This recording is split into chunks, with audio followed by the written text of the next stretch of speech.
Please subscribe to the YouTube channel. Subscribe. Click the subscribe button.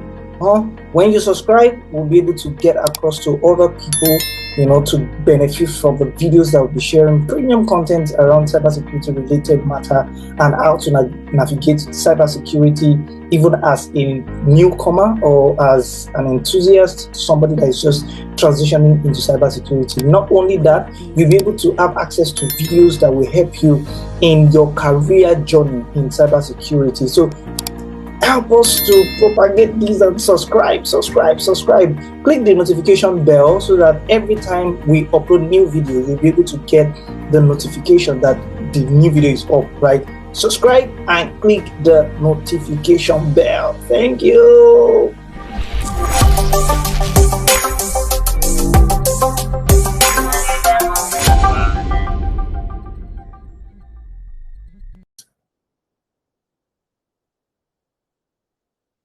Sharing my screen.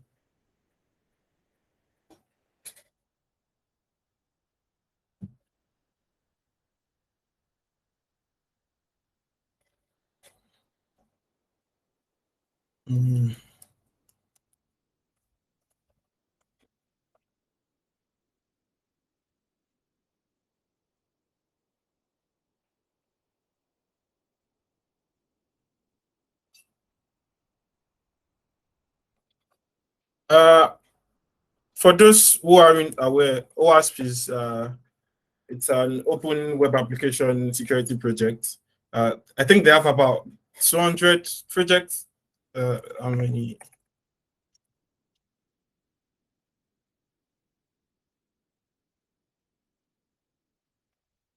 Seven projects, and one of them is the OWASP top 10, which are the top 10 vulnerabilities found in web applications. This list is constantly updated. It's an open source list that is always created by cybersecurity professionals in the field. You can see the 2017 version and then 2021 version. I always believe the 2017 version is easier to understand as an entry-level cybersecurity professional. So I'm going to be using the 2017 version for this duration, for this 1 hour duration. And I'm going to be using another OWASP project, OWASP Juicebox. It's an intentionally vulnerable web application. Google thinks I'm a robot. OWASP Juice Shop. If you want to set it up, you can always set it up using Docker. I'm setting it up using Docker. So let's check it out.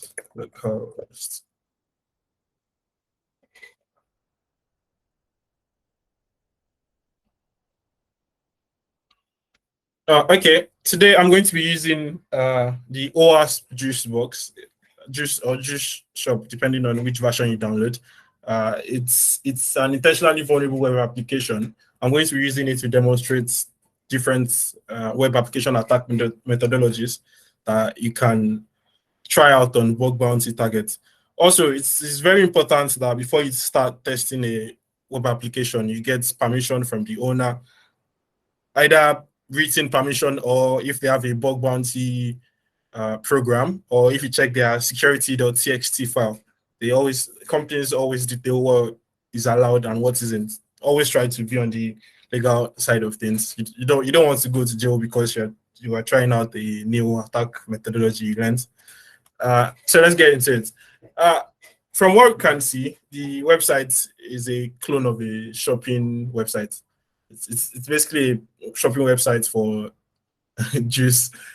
The first thing I always like to do when checking out the new website is check out the robots.txt file.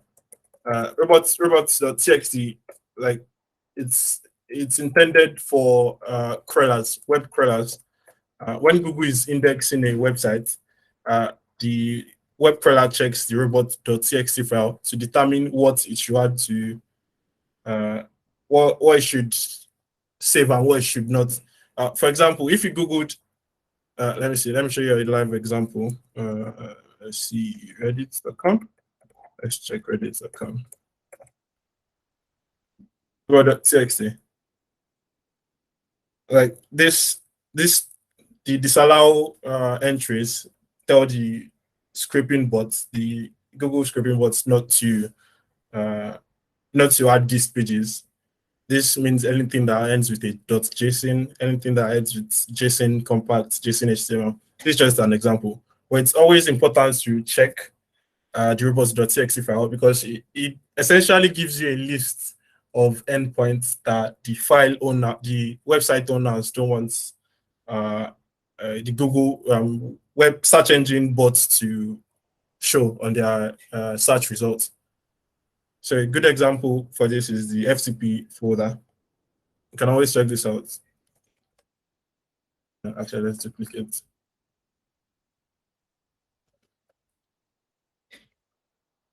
And of course, this is intentionally vulnerable, but the point is to give you a sense of like a methodology, things to look out for, things to note.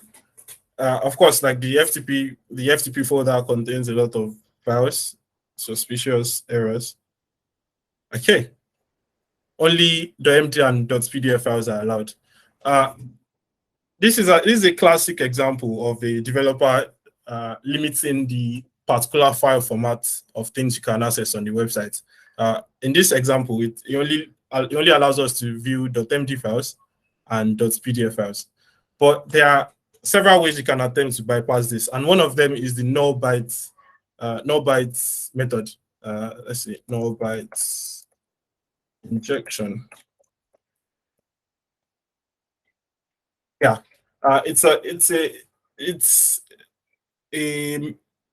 attack method. It's supposed to help you bypass server side checks. Sorry, did someone say something?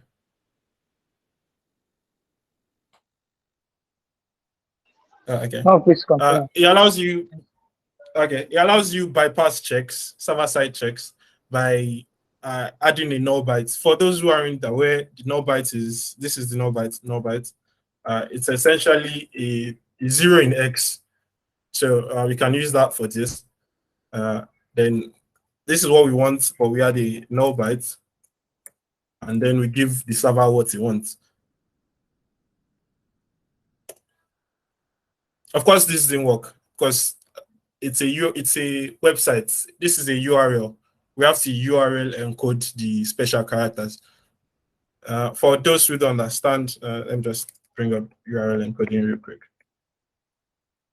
Yeah, like just to show this, I'm also Googling a lot, just show you like my methodology. Anytime I'm working on the targets, anything I run into that I don't understand, I'm going straight to Google. And then luckily, ChatGPT is also an option now. So that's one thing to keep in mind. Anytime you're working on the targets and you run into something you don't fully understand, Google or ChatGPT, those are your best options. Like they always have the answers, at least most times. URL encoding, we can find the character we want. Okay, maybe searching it is not the smartest option. No, actually, let's just do it. Online URL encoder.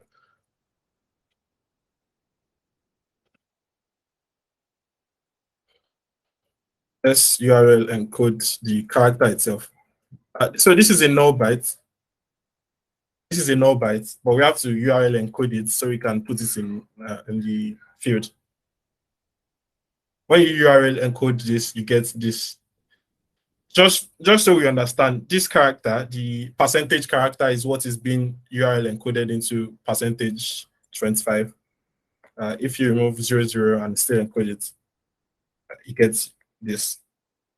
So let's just use this as a replacement.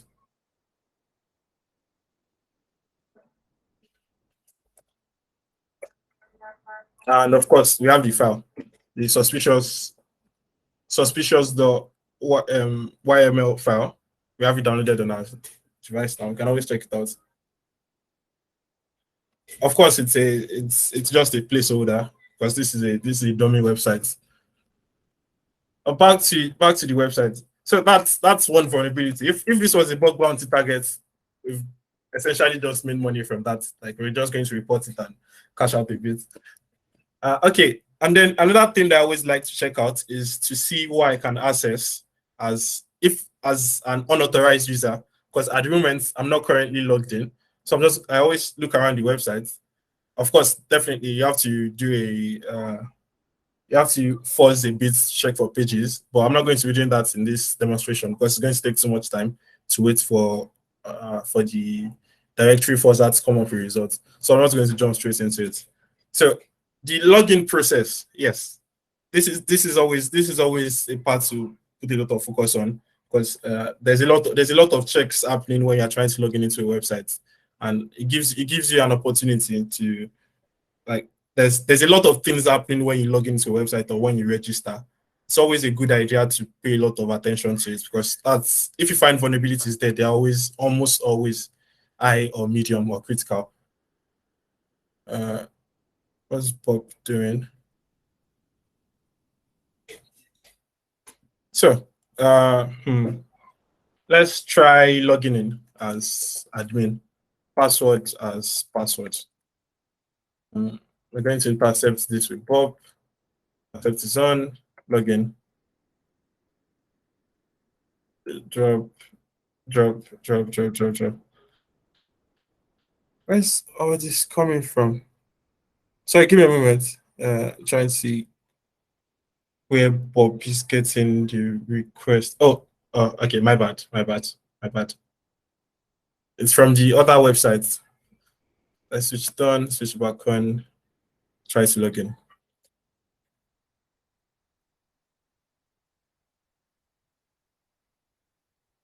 Jesus Christ, that is a lot. Okay, there we go.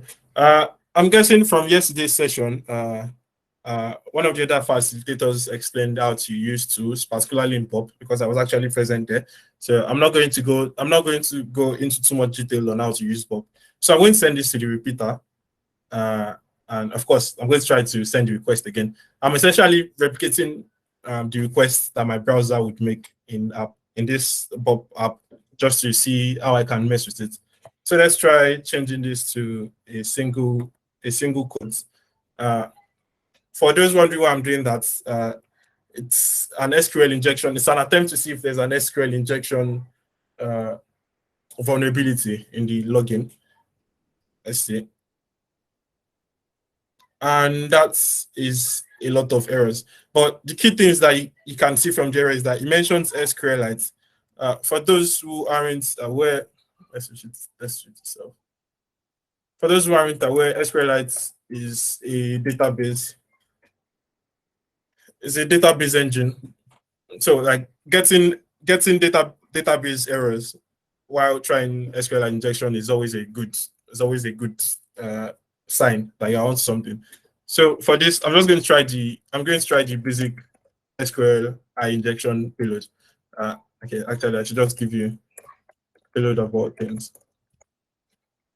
Another important thing, I'm going to go back to the login. Just to mention this real quick. Another important thing about penetration testing is you want to make sure your tools are handy.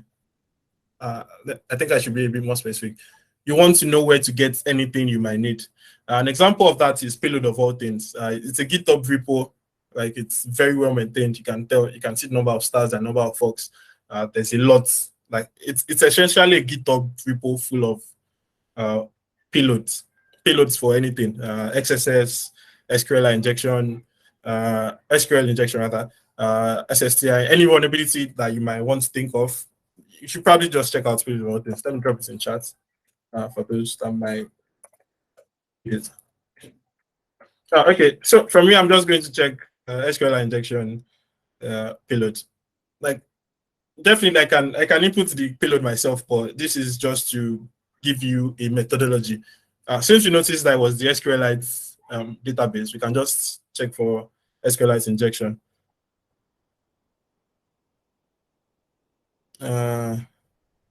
Let's see.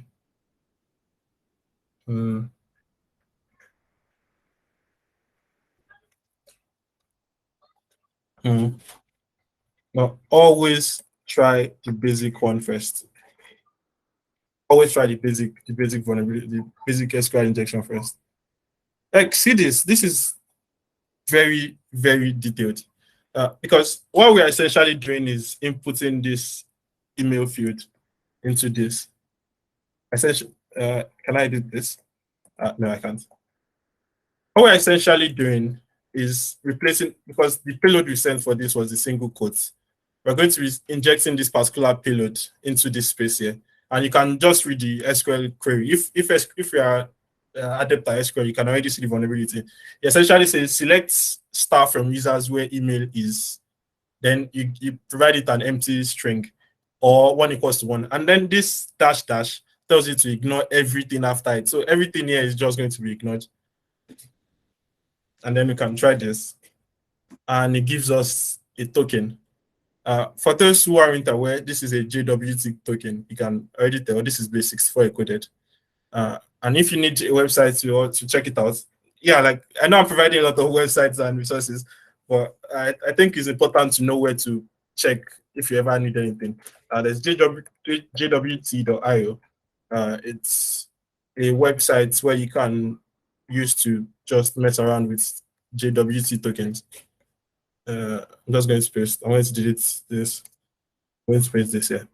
So this on the left side, this encoded part, when it's decoded, we can tell the first part of the string, this is decoded to this, and then this contains user information. We can tell that the admin, this is the admin email, the admin password. This looks like an hash. We can always check it. Copy. We are called the hash. No, actually, hash identifier. Let me check it out. And it says it's MD5. More often than not, in cases like this, the first thing you want to do when you run into an hash is to just Google it. Like you never know what you run into. Like just Google it. Like it might have been cracked before. You never know. And of course, this is an already crashed MD5 hash that was successfully reversed into the string admin123. So we know the password for the admin user is admin123. Let's try that. Let's try logging in with that.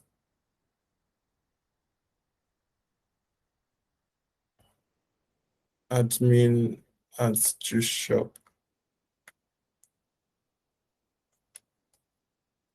Then admin today again. And it works.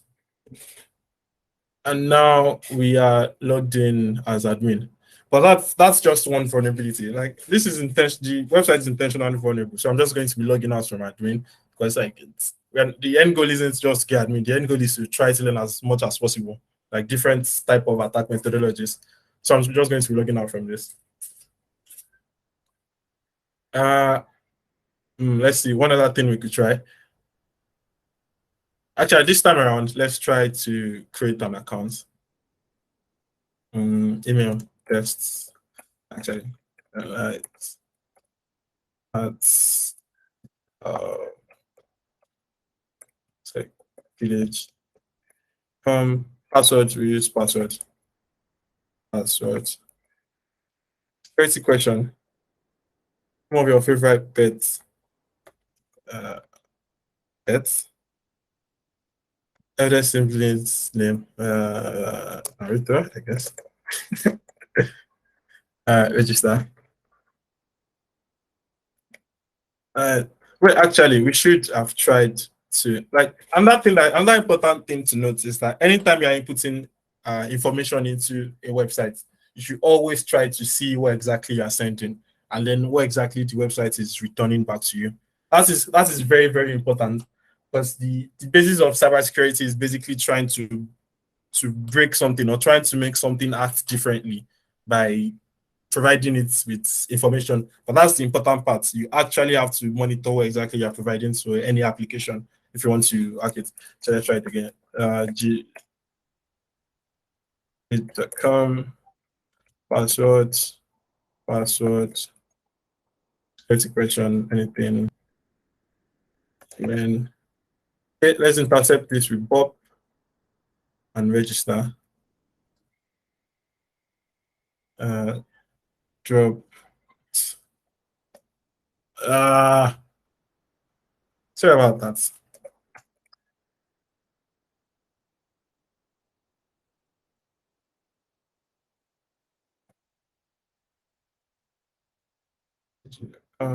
Password.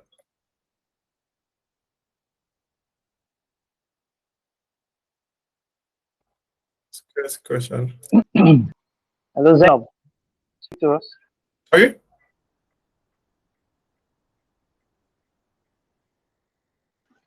Zainab, you are raising up hand. Can you unmute and speak to us? All right, Light, please. Wait, just to be sure, Raphael mentioned that it's not loud at his end. Just to be sure, can you hear me clearly? Like, can anyone hear me clearly? Just signify in the chat if you can. Yes. Okay. Thank you. Security question. Let's just use this spot. As you can see, the website is a bit buggy. So I can't click the register button. So I'm just going to go edit it in. I'm just going to edit it straight from here, from disabled to enabled. That works.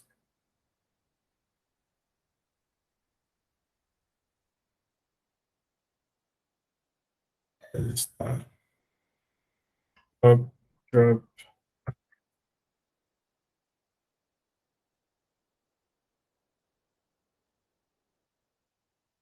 I just didn't acting up.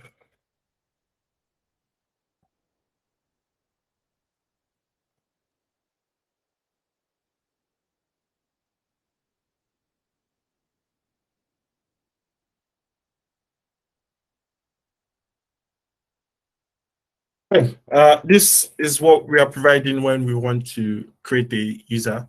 I'm going to send this to repeater. We have the email, the password I repeated, and then the security question. Let's send this and see what the response with. Success, definitely, like the user was created.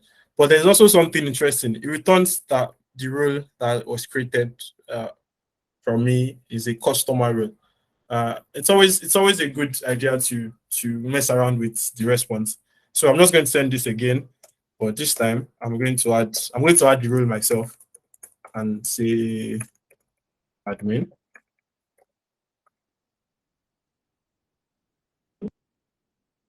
Okay, I can't use the same email for that I used, so let's change this to Light. Yeah.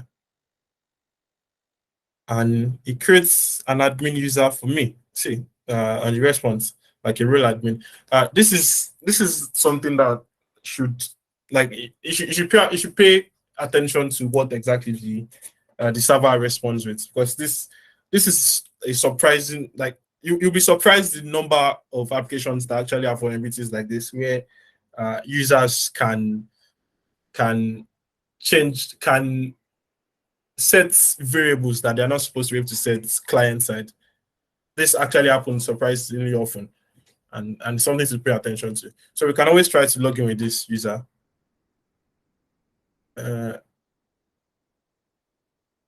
Login, save.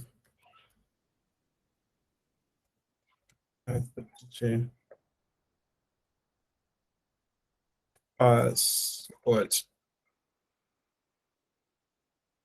Again. And of course, we created an admin user. And then another thing to pay attention to is file upload vulnerabilities. But this isn't a PHP website. PHP websites are particularly known for being a lot more vulnerable to file uploads, because if you upload a PHP file, you can execute it server side. But this is a JavaScript website. Like, it's not. I think it's Node. We can always check. We can always check the console debugger. Yeah.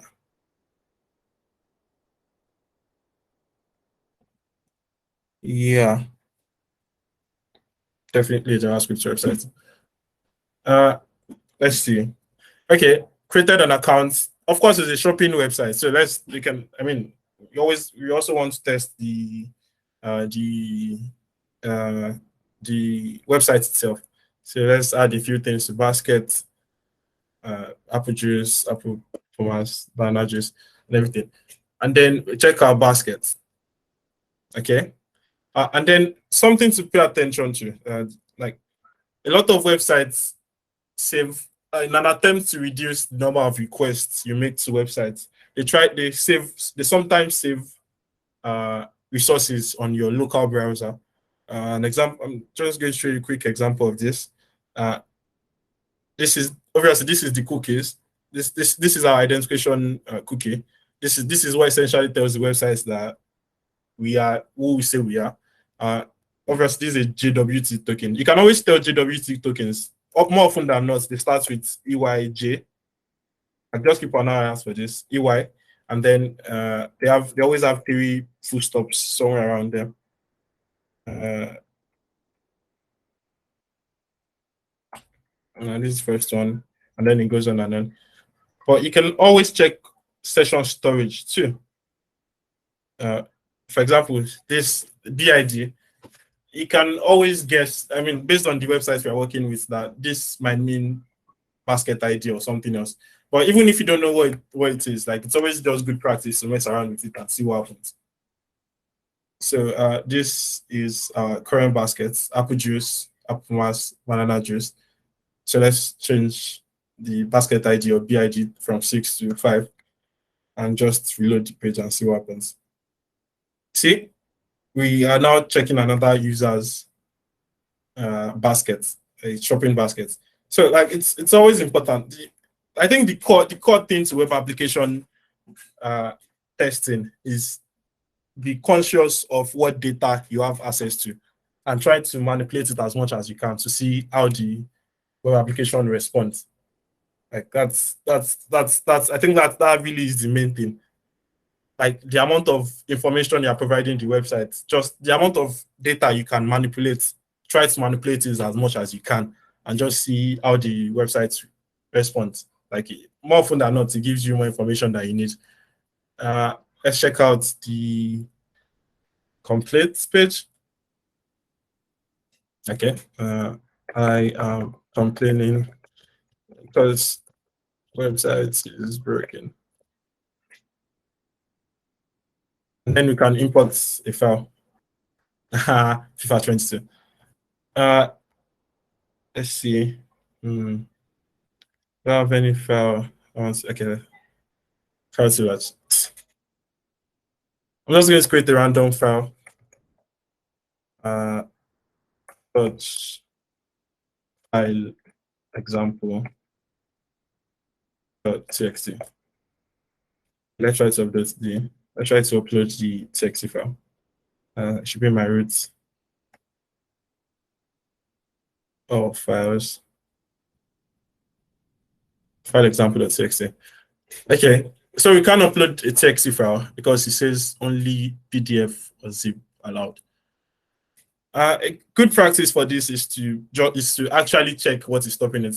Since this is a Node website, we can always just check the source JavaScript file and see which part of it exactly is stopping this. So I'm just going to check main.js. This is like the main JavaScript file for the app. It's actually pretty long. Like it's about 20,000 lines. But the fun thing about it is I don't have to check all that. I can just search for keywords. For example, only PDF zip are allowed. I can search for zip. PDF zip.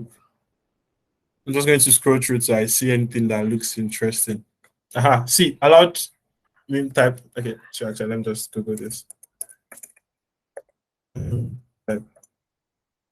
Of course, like anytime you run into something that you don't understand, Google is the best option. What is MIME type? A media type essentially indicates the nature and format of a document. It's essentially an identifier for document types. Like there are different examples for it. You can see the sh, rich text files, like example of common MIME types. I'm not really sure like how to pronounce it, so I was going to go with MIME. And then from here we can see that like there's a list of allowed types, and it's not just PDF and zip only. There's also XML.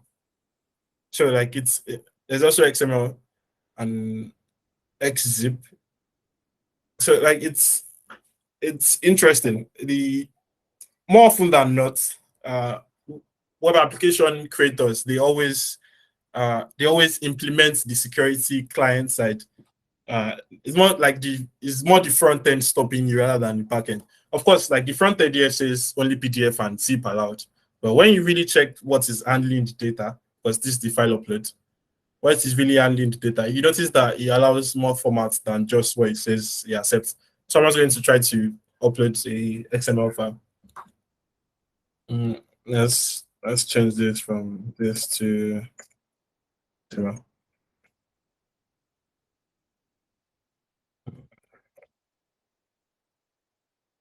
Then we can try to upload that again.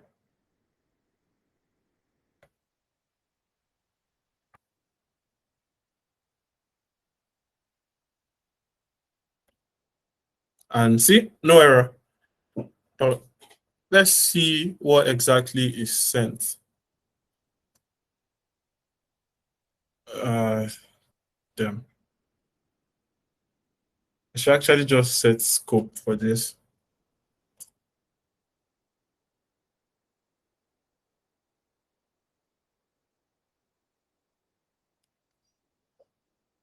Okay. Content. Like we can upload an XML file. Let's send it to repeater.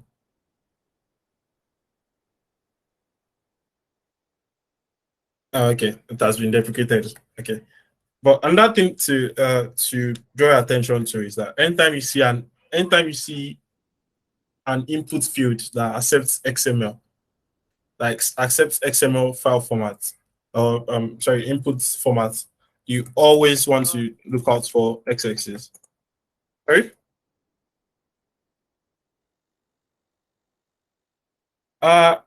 Feisha, yeah, definitely. I'll provide. There's probably going to be on my Twitter, or yeah, I'll get the links for everything I'm listing. I'm going to get the links. I'm going to get the links out.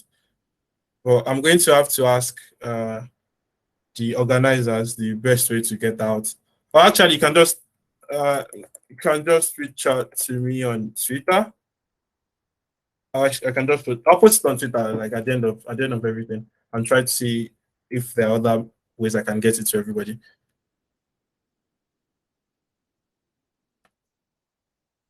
Okay, when dealing with XML inputs, an important thing you always want to pay attention to is XSC, and that is XML external entity. Like it's an injection attack, like SQLi, where you input data, when you input malicious data that wasn't intended into an application, and you make it do what it does, what you want it to do.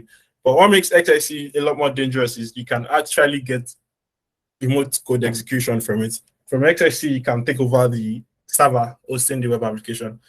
So it's something to pay attention to. Anytime you see XML, you should always look for XSC. And then, like I mentioned earlier, like anytime you need a payload for any of these things, like you can just always check payload of all things. Like he has payload for almost everything. XXC, straight up. Like it gives you examples. Like this is for like XML injection.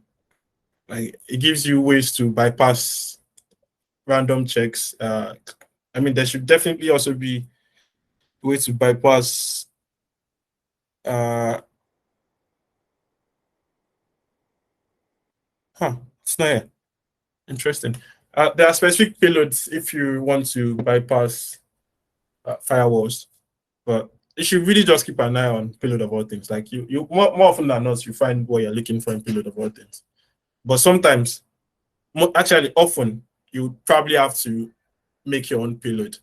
But it gives having payload of all things gives you a place to start, like the starting points. Like it gives you something to manipulate, like something to work with. Okay, back to the main website. Of course, there's a search bar. Let's see if we can find anything. Watermelon. No results. But something to notice here is that the input what I searched for, the search parameter was reflected on the web page, and then also reflected in the search query. Sorry, in the URL, the get parameter. And in cases like this, XSS, cross-site scripting.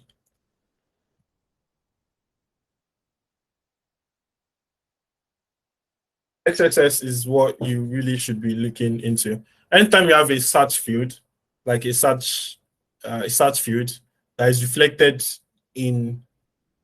on the page, that like what you are searching for is reflected, like text word for word. Like if I add more to this, like it's reflected on the page and it's reflected in the gets parameter. You should always look at XSS. Like you should always look at XSS. XSS is a vulnerability where you input malicious scripts into a victim's browser. It's most commonly it's commonly used. The common payload for it is JavaScript, but you can also find some really weird web applications that use VB scripts or other scripting languages. So it's not just limited to JavaScript. But JavaScript is the most popular one you probably run into. So it's always a good idea to use that. I could write the payload for it, but I really want to create the habits of checking payload of all things when you want to try out something. So I'm going to check payload of all things. I'm going to check XSS.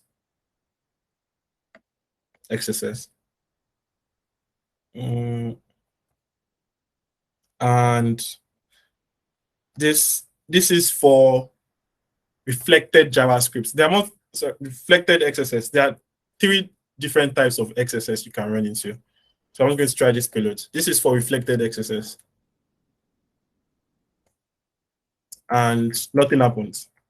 So we can always, and this is the fun part about this, you can always check why your payload didn't work. So I'm not going to check this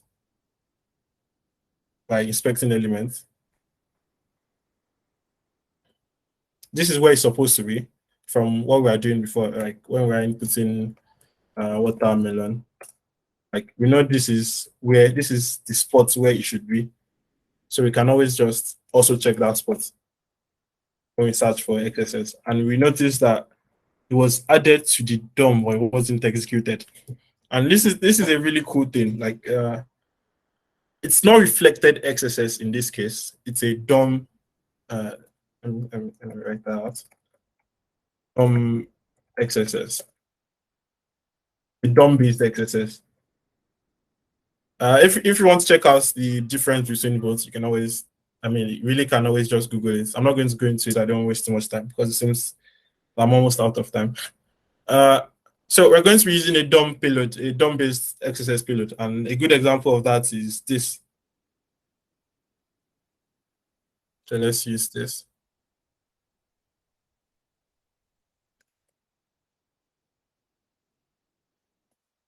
And yeah, XSS.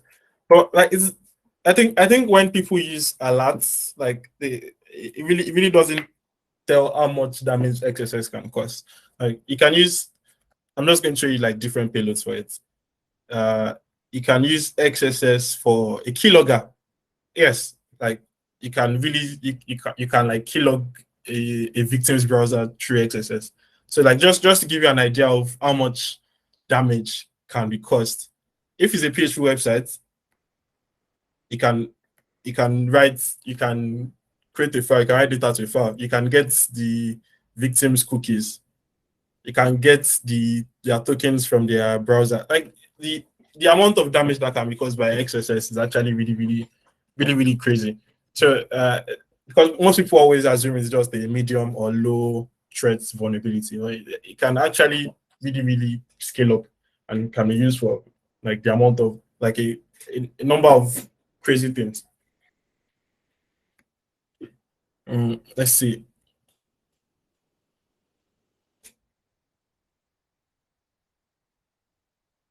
Okay, let's go back to the website. Do I have time for one more, or should I just take questions?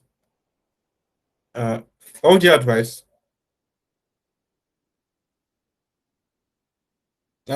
Before I go on to the last one, because I think I'm going to be running out of time soon, so I'm just going to take questions if anyone has questions.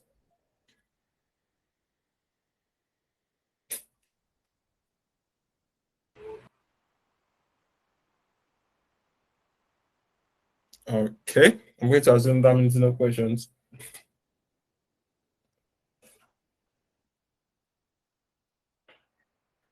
Okay, let's try one more thing. I'm going to log in as the admin user. Do I remember the admin user? I can always find out. I can always use the SQL injection payloads. And we are logged in as admin. And every now and then, like definitely as an admin users will have access to more pages than normal users. So like anytime you get access, when you privilege escalates, it's called vertical. I'm just show that real quick. It's called privilege escalation when you increase the amount of access you have. When you gain privilege access, because now with we access to the admin user, when like we've escalated our privileges from a normal user to an admin user. So like it's always a good idea to look around the website for new features you have access to as an admin. For example, for this, there's an administration page. Would not be accessible from a normal user.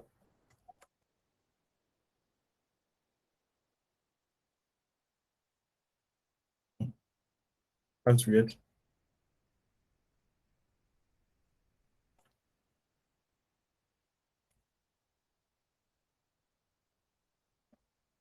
Let's see. Support chat. Oh yeah, this is I almost forgot to mention this one. This is a really cool one because it's going to become a lot more.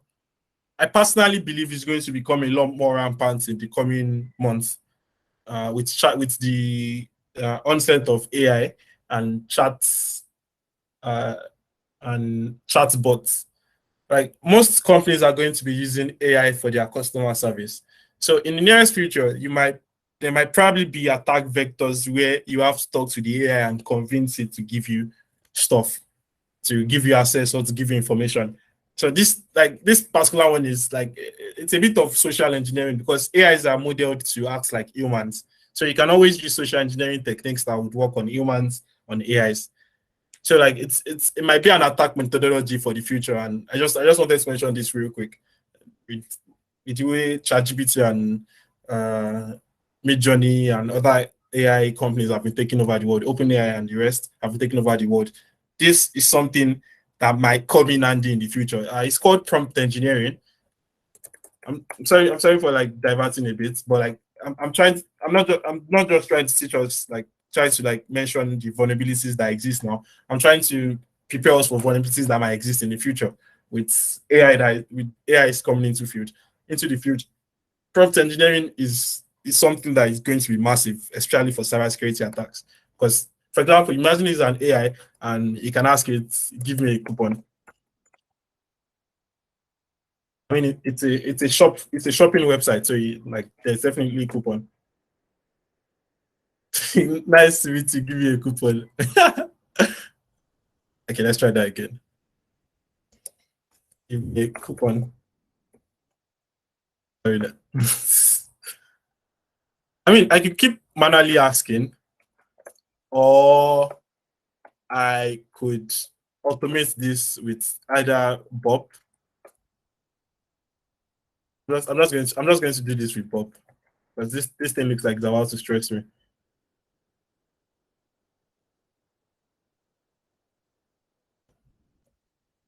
Give me a coupon. Huh. Okay, yeah. Query. Send this to intruder. Do you want to send it to intruder? Well, let's try repeater. We just send it again and again and again and see what it does. Huh. Wait, that's a weird response. What is this? Huh. I should save this and check this out later. I'm sorry, this became personal. Like I need to check this out later. Check. I'm loving this light.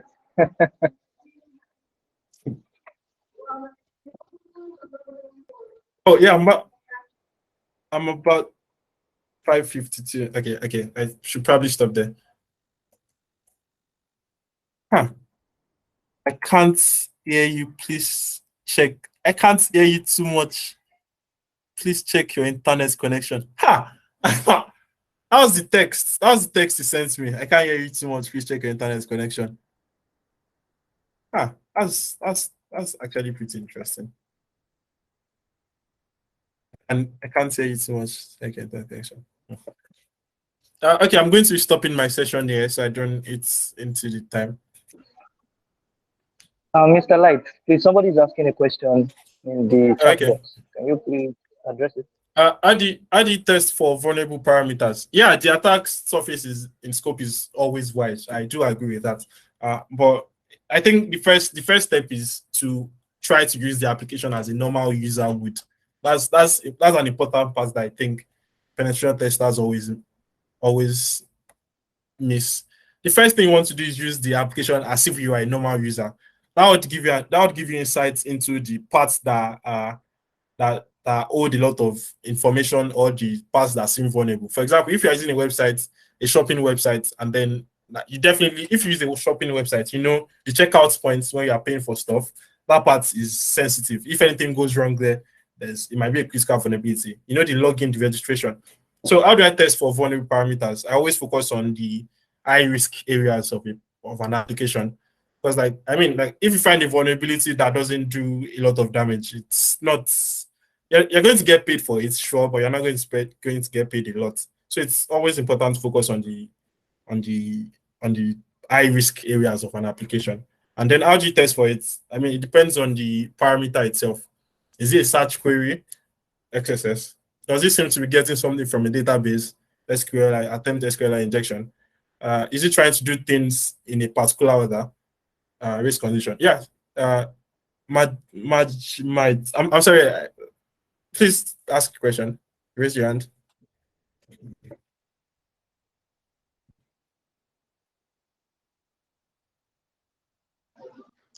Majamite, please ask your question. You can hear us. Unmute and ask your question. All right. You are not with us. Mr. Light, please, can you bring back your screen? Can you bring back your screen? I need to. Hello, can you hear me? Hello? Yeah, we can hear you now, please. All right. Okay, please. Yes, I asked the question why, because you know, when you're doing your recon, you get a lot of subdomains. Now, for example, for example, you're going to sign into a website. A website might be from a subdomain, because I realize what they all do is this: they may be built where the login can be from an API. So they have one API. Every other subdomain connects to that API to log into the website. I don't know if you get me. Yeah, I understand. Yes, please. So now you're going to log into there are a lot of subdomains now. You've gotten a lot of subdomains. Will you just test one subdomain? Because from the scope, they just tell you *tesla.com. So for example, you have 1,000 subdomains.tesla.com. Which ones do you test for? How do you just choose one to test for? Oh, okay. In situations like that, I always try to. The first thing I always do is just automate. Try to get as much information as I can. There's a particular tool I use for it. It's called. I have a couple of custom-made ones, but like the publicly as like open source tools that I use. Okay. Well, there's one particular one I use, Recon for the win. It's a tool that does automated recon. It attempts to get as much information on like all the APIs as much as it can. Like, this is an heavy duty tool. Like, sometimes it takes days for it to fully scan like a list of websites, and then once I have the response from the tool, like I check through the results to see which particular subdomains seem to hold a lot of information. For example, if I see users.subdomain.com and maybe careers. For example, users.tesla.com and career.tesla.com, I'm definitely going to prioritize users.tesla.com because that seems to be a more worthwhile target. Like, if you ever get the vulnerability on that, then you know it's going to be critical compared to the other websites. So you kind of have to prioritize the subdomains based on which one seems to be more important to the organization you are testing. Does that answer your question? Right. Well, partly, because and another thing I asked, from grab all URLs, you get all the URLs from before. You can use it to get subdomains too. And so from the URLs, because there was a tool I used once, it's called Caridi. You use it to get a lot of URLs, and it tests for vulnerable parameters in all the URLs. It brings out the URLs that have their vulnerable parameter. It tells you what you inject, if it's SQL, LFI, XSS, and you try to inject it. But I realized that because they have a lot of blue team. Sometimes when you're scanning, they kill it. I don't know if you get me. Definitely. Web application firewalls. Yes. So now the whole idea now is, how do you do it manually? Because when you're using automated, you're using a whole lot of URLs from GAO or from Wayback URLs. You're searching a whole lot of URLs. But when you can't do that with a tool, now you have to do it manually. How do you now go about it? That's another part of it. Oh, okay. For situations like that, because personally, I'm not really a big fan of automation, because everybody you are competing against is also using automation tools, and then people in other countries, they have faster network, so their tools are faster. There are people with server farms that they'll just have like lots and lots of computers just doing the scanning for them, scanning the entire internet for vulnerabilities. Yeah, they're actually people that scan the entire internet for vulnerabilities. So in cases like that, what I would recommend, which is what I do, is I try to understand the application. Like, take time to actually understand what part does what in an application. And then when you get that level of insights into the application, you can start to tell which parameters control what. And then from there, you can determine what you want to mess around with, what you want to edit, what you want to inject with payloads, and what you want to change. Does that answer your question? Yes, it does. Thank you. It does. Thank you. That's a good question. All right, if we don't have any other questions, can we please appreciate Mr. Light? Very appreciate him. That was a wonderful, amazing, extremely practical and insightful session. Thank you so much. Can we appreciate him in the chat box? We really enjoyed the session and we found it very, very insightful.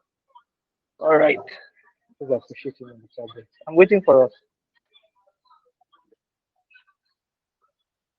All right, let's celebrate him. Okay, so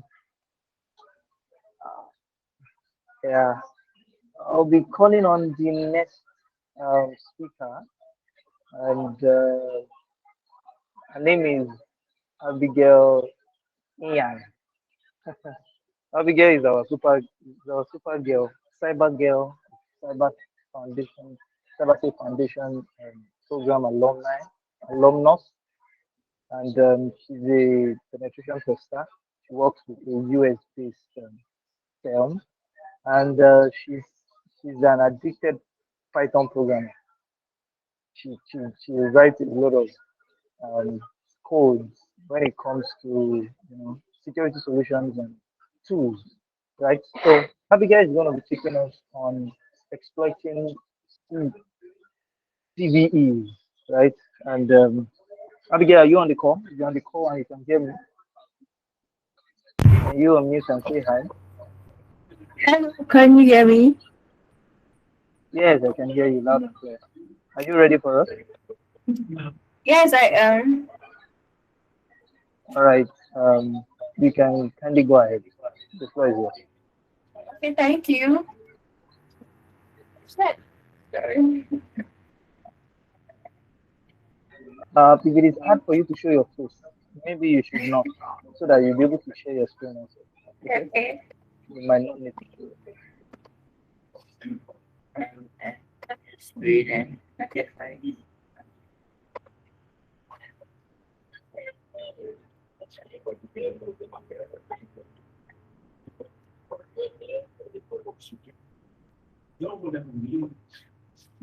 Okay, so okay. So welcome everyone. Yeah. Thank you once again, Mr. Segun, for this opportunity to teach and also share knowledge. So today I'll be discussing on exploiting CVEs. So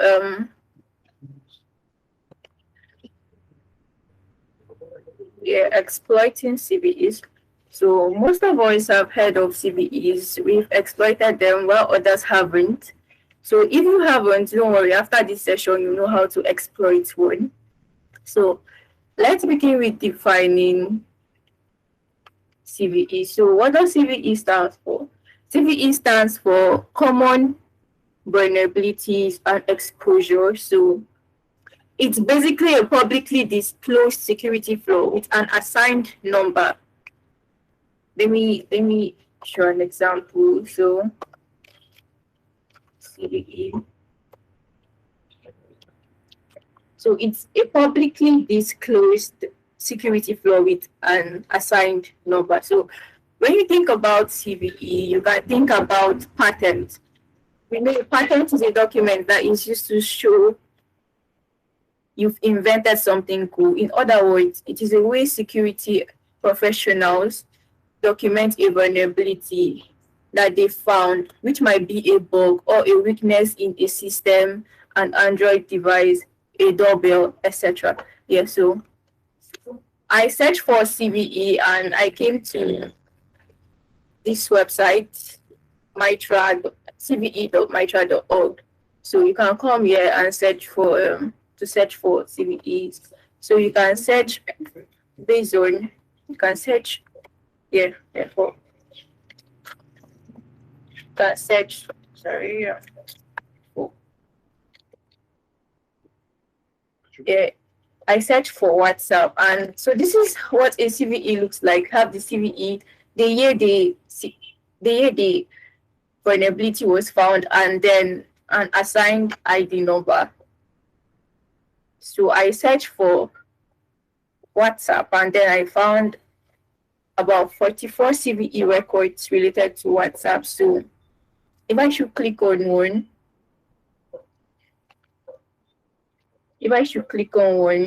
this CVE is about an integer overflow in WhatsApp, which could result in remote code execution in an established video call.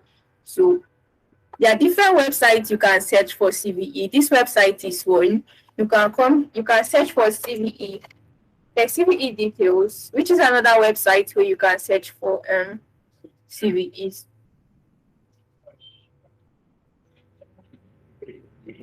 Compared to CVE Mitra, CVE details give you, in-depth information. You can search based on product, CVE ID, vendor, vulnerability type. I can search for XSS. For vulnerability type, I can search for XSS, and then I'm going to find numerous vulnerabilities. I can search for iOS. I can search for iOS, and then I'll find numerous vulnerabilities. I can search for Microsoft. So another website you can find CVE is Exploit.db. Yeah, so Exploit.db. So you can come to the Exploit.db website, and then if your target is what running is using the WordPress website here, you can just search based on your targets here and the vulnerability you found. Yeah. So you have so many WordPress vulnerabilities here. Once you can click on one, and then you just download the exploit. Yeah, before you download the exploit, you have to read about it as well. Yeah. Another website you can search for CVE here is Rapid7. Sorry, Rapid7. So you come to Rapid7. These are different websites. No, these are different websites you can search for CVEs. Either CVE Mitra, CVE Details, Exploit.db, or Rapid7. Just come down. Come to vulnerability and exploit database.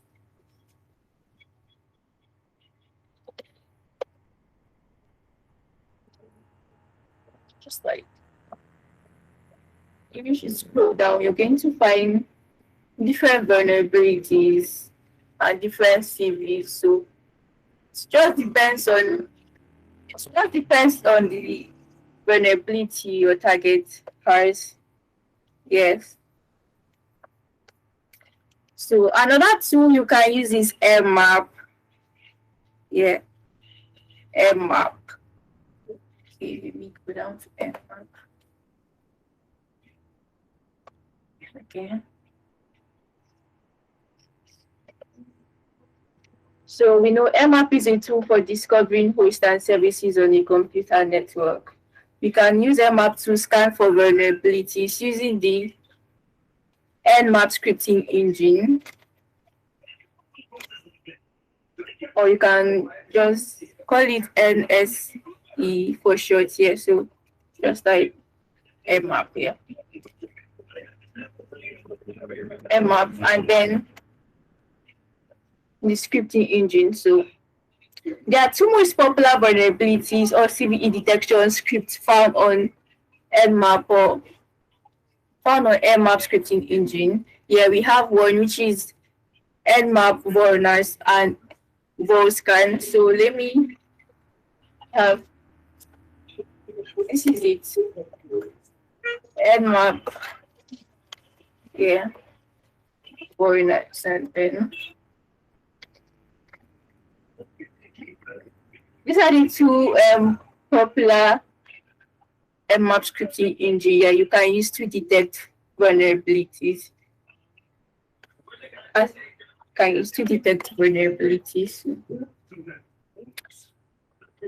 So let's say you have a target here, you have a particular target, you're running a bug bounty program, and then your target, you want to scan your target to discover open ports. You can also scan for vulnerabilities as well. So the syntax to get these two popular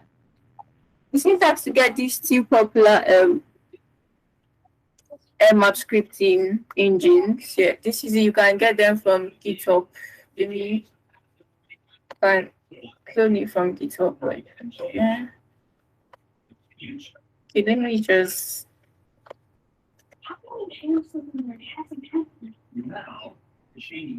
how to get these popular scripting engines. This is the installation process, and the second one is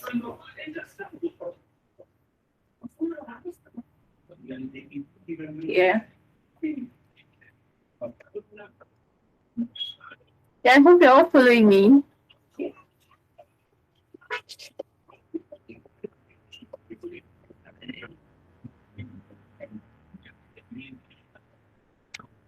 So before I move on to the practical aspects, I'm going to talk about searching for targets here.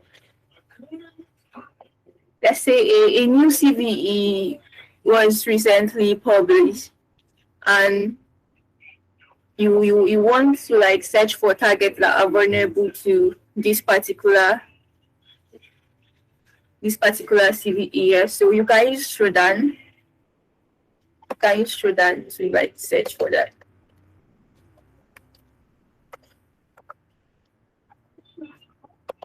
You can use Shodan and you can use GitHub. But it's advisable you just stick to bug bounty programs, because if we should use Shodan and you find a particular company that is vulnerable to this CVE,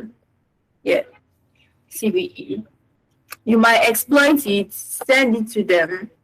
They might respond to you, yes, they might not respond to you. And another thing is that it's illegal, because they didn't have a bug bounty program and you were not given permission to exploit that vulnerability. So you just like stick to bug bounty programs. Yes.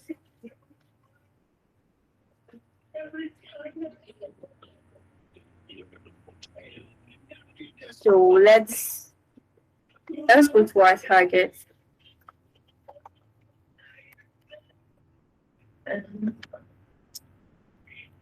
So I have a target I'll be working with, which is this. Yeah, this is my target.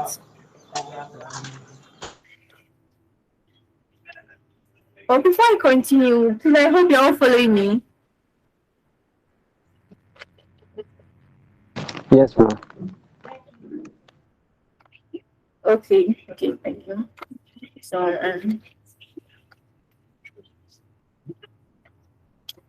I'll use a map to scan for open services, and I'll also use it to discover vulnerabilities. So let me get my target IP. Okay, and then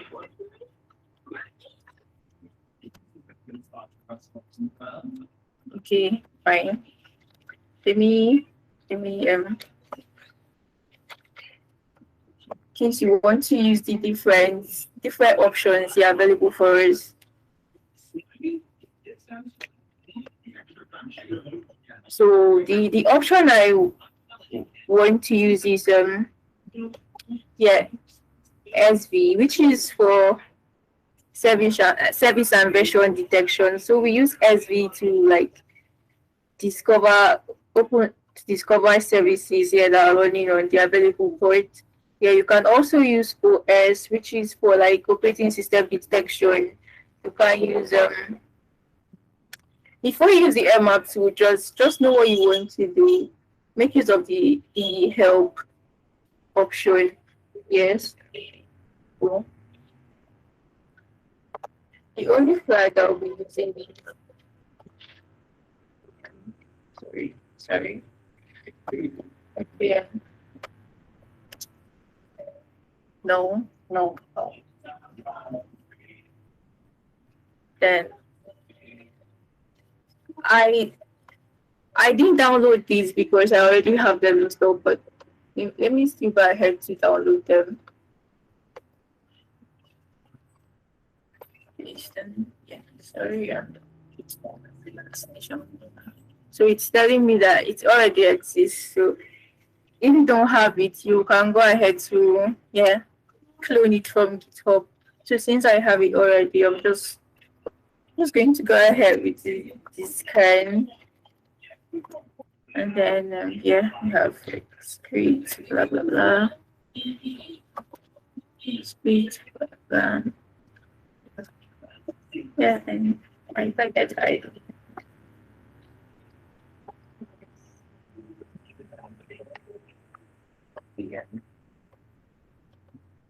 Please. Okay, yeah. Just need your IP. So we're using Nmap, and this is another way to search for to discover vulnerabilities. So let's say you don't want to use CVE MITRE, you don't want to use CVE details, you don't want to use exploit DB or rapid 7. You can just use Nmap. It's going to take a while. Yeah. It's going to take a while.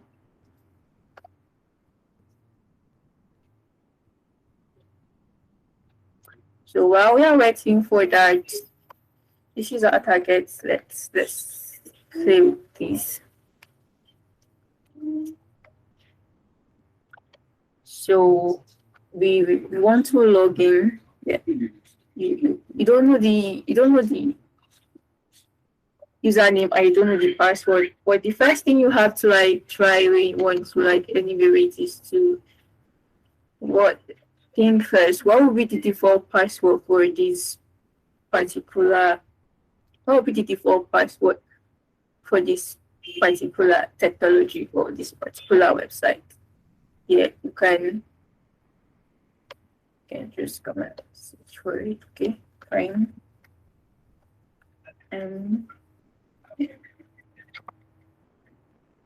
We want to log in and we don't know the username and also we don't know the password. So you can just search for default credentials. Default credentials like blah blah blah blah blah blah. Okay, yeah. So it's telling us. Yeah, once I log in, so the first thing I decided to try was default credentials. You know, when you get your router or you get a Wi-Fi, the default credential can either be admin or password or admin. Yeah, because most companies, they do use default credentials here, which is a bad security practice here. So from here from here we can see that the default credential is Nagios admin, which I'm going to copy here. And then it says the password is this. Let's try that out. While we are waiting for Nmap. Okay, it's telling us invalid. So our Nmap scan is going, but it's telling us it's invalid. So if it says password is invalid, you can try Nagios to see what it's going to do. Still telling us password is invalid. Yeah, you can automate this or you can choose to do it manually by just trying to guess. You can use password lower cases. Still telling us you can use let's use admin. Okay, fine. So it seems that Google didn't give us the right default credentials. So you can check other websites to see if you're going to see other options. Yes. So the default credentials to log into this website was Nagios admin, which was the username, and then admin as the password. So our Nmap scan is done. Yeah. From my Nmap scan, we can see. From my Nmap scan, we can see what 22 is open. Yeah, and you can see the service version, which is Open SSH 7.2, and it showed us different vulnerabilities. Yeah, you can find information disclosure from this website, vulnerabilitydatabase.com. it's from Mitra attack, from CVE, yeah, Mitra, which is also this website, yeah. So which is also this website, MAP. MAP showed us it showed us the different vulnerabilities. Yeah, it got CVEs from the CVE.mitra website. So we can see CVE, we can search for this here, copy, and then we can search for this. Yeah. So it's just like what you want, any website you intend to use. So we used map and it gave us, this is like, yeah, this is more than 100 vulnerabilities that map has discovered. Yeah, you can choose to use any of the CVE websites to find, yeah, to find vulnerabilities. Yeah, this is a lot. So we're just going to focus on one.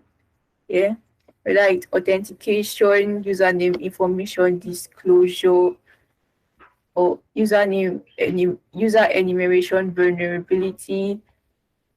Port 22 is open. We also have, I don't think it's only port 22 that is open. Let me check. This is a lot. Yeah, we can see exploit from, yeah, exploit DB. We can see from OpenVars. Yes, we can see from securitytracker.com. Yeah, we see that HTTP for 80 is open as well. Yeah, that's obvious. And yeah, for 389 is open. Yeah, for 389 is open.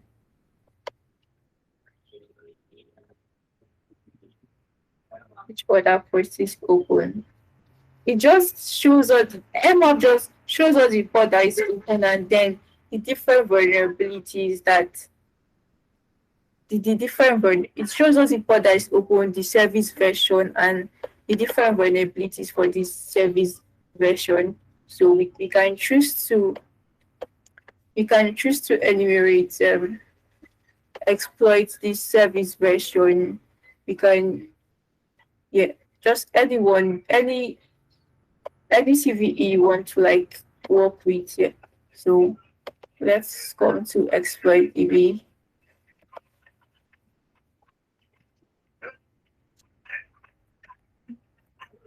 Not the website technology. The website technology is not just here.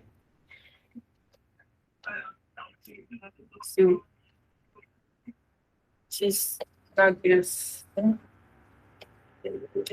So she's Nagios. I impute Nagios, and then this is also from.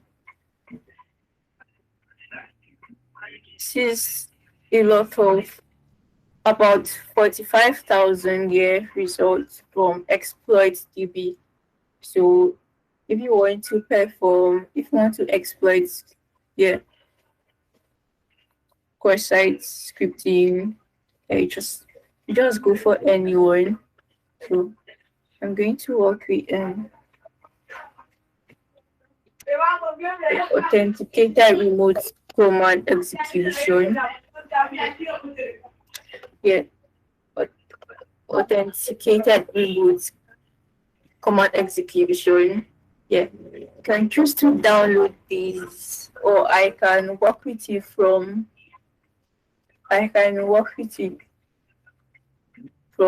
Metasploit. Yeah.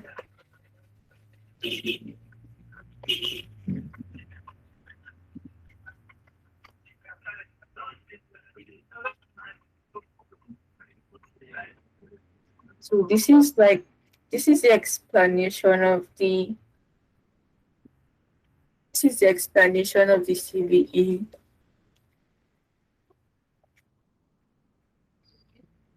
So it says here this model exploits a vulnerability in Nagios XI before version 5.66 in order to execute arbitrary commands as root. So before exploiting or before downloading an exploit, you read about it.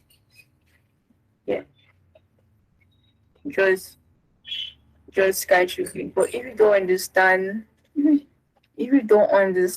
yet this code, you can use ChatGPT. It's going to help you.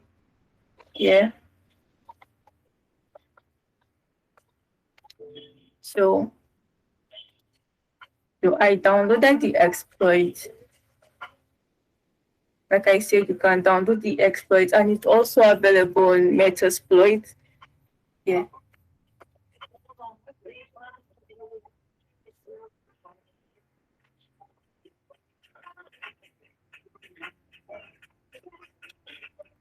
I'm waiting for Metasploit.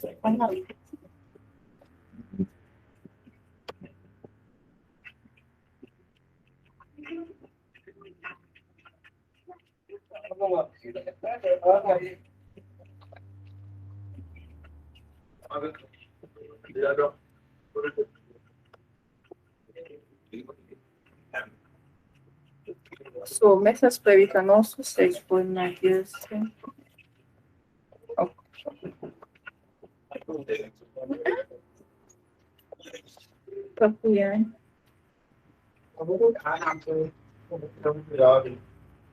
Oh, sorry, I've been frozen. Hold this for me.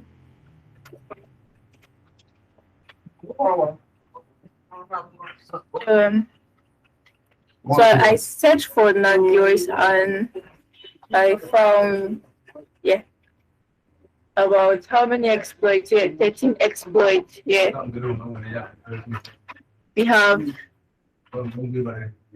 have remote plugin executor arbitrary command execution. We have authenticated remote code execution. Have different exploits. It's just what you want to it's just what you want to do. So I'm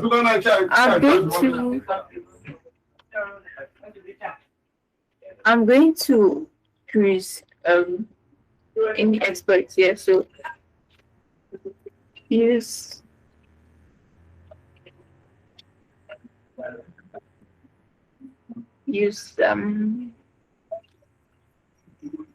I can choose any by just typing the numbers, or I can copy the exploit. I can copy the exploit. So I'm just going to go with any exploit here. So I just need to let's go with 9. Anyone? So you can either choose the exploit by calling out the number, or let me go back. Or you can choose the exploit by, you can do the exploit here from your head. You can type it out. Use so it's the same thing. Either saying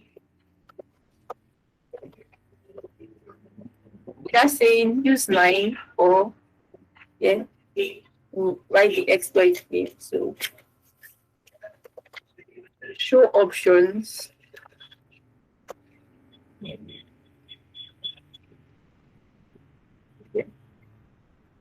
Remember this exploits Nagios XI plugins, check plugin authenticated, remote code execution is the same thing we saw here.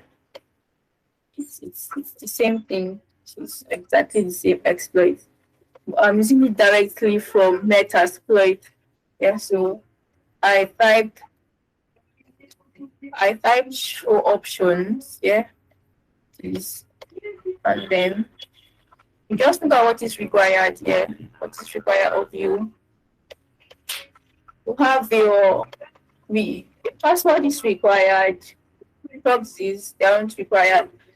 Yeah, you're required to enter remote host. You're also required to enter yeah, we already have a remote here port. Then we have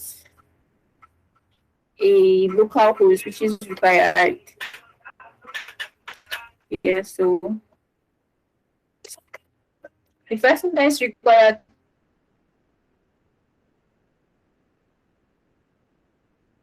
is what, so we are going to like we log in with them. So, sorry. Okay. Okay. So I think this is not big to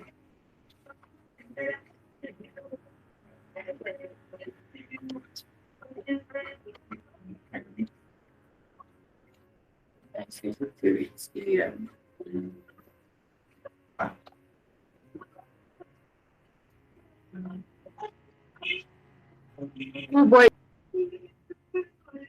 But so far we are following you, right?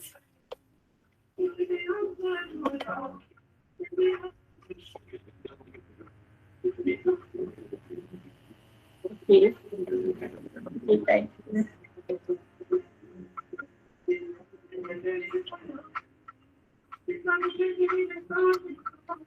Yeah, I just my private is expired, so we are still like connected and stop it.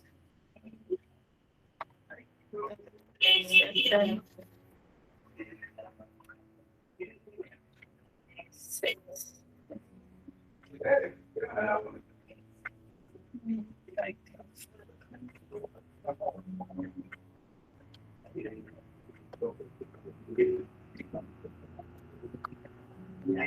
Okay. You have access to it.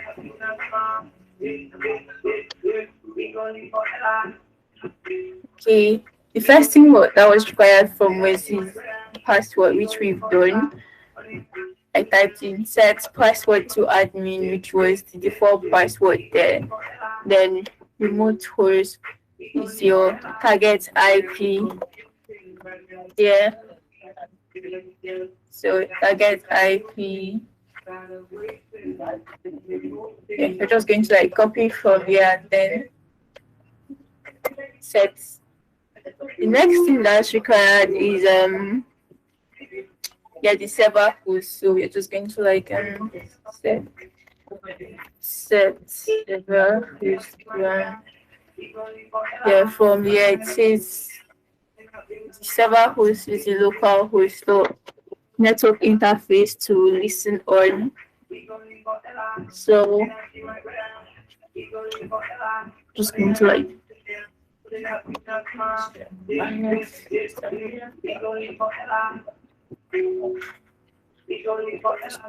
copy listen. Also, you're going to set your local host as well.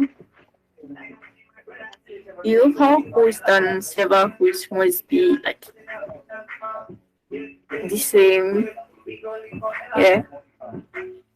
Okay, what next is required? Okay, we are good to go. So I'm just going to like type in run. Okay, sorry, I'm always using the caps locks. I don't know. Okay. Just yeah.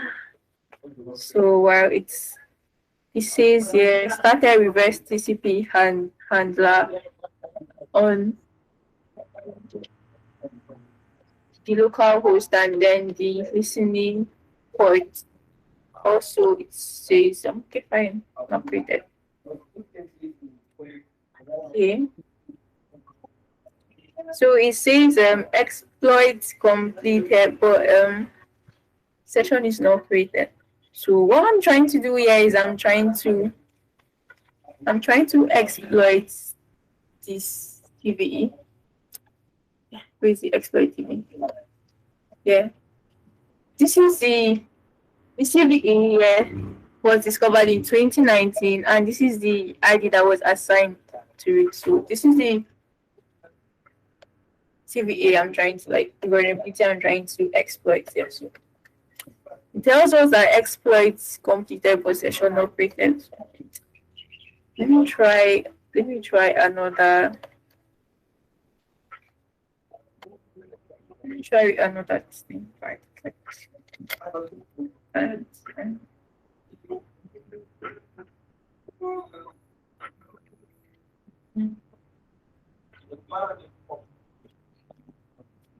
So let's pull down.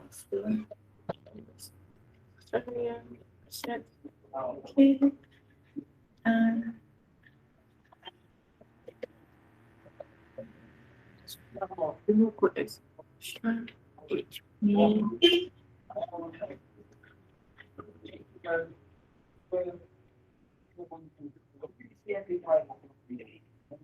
It's like this was several come down to your target.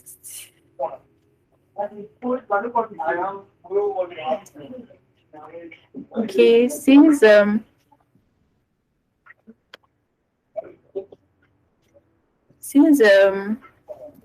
yeah, it tells us that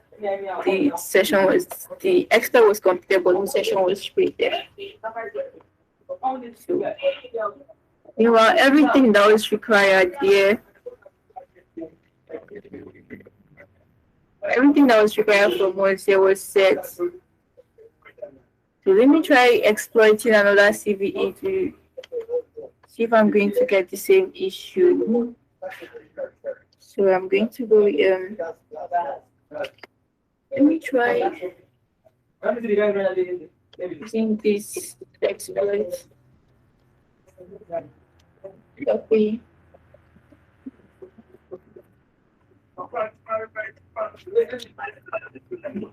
Okay,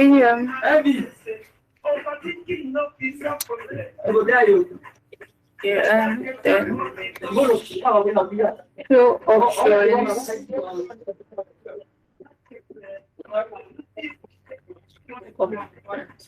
Everything that was required from us.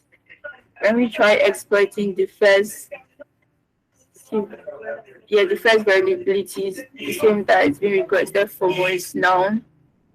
So yeah, before I go on, let me talk about another tool that you can use to search for exploits. Let me talk about another tool that you can use to search for.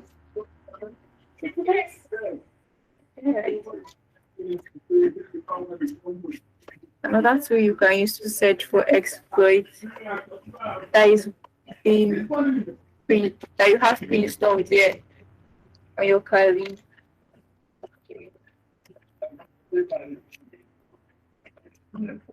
Yeah. So I will host this I don't know if we've heard of search exploit. Yeah.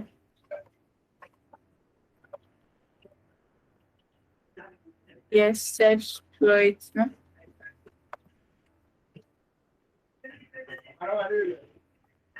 I use mine and then search exploit here. I'm sorry.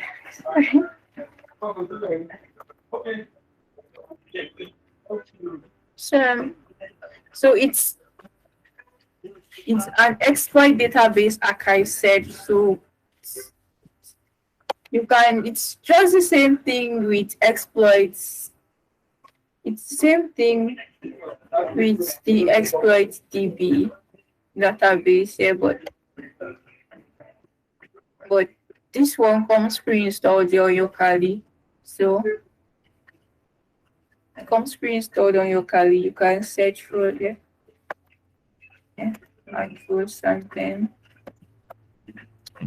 So it's not the same thing. Like I search for just search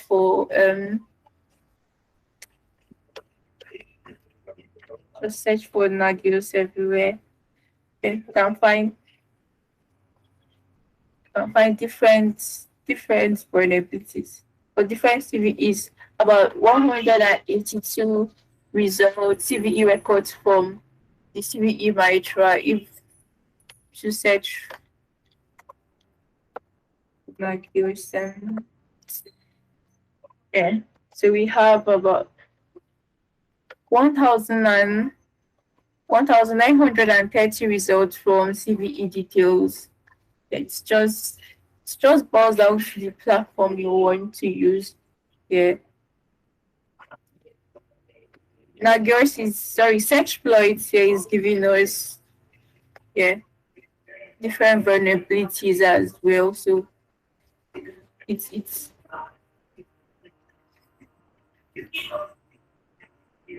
so that's you can use Sexploit, Exploit DB, anyone. So let's go on. Sorry, I didn't like use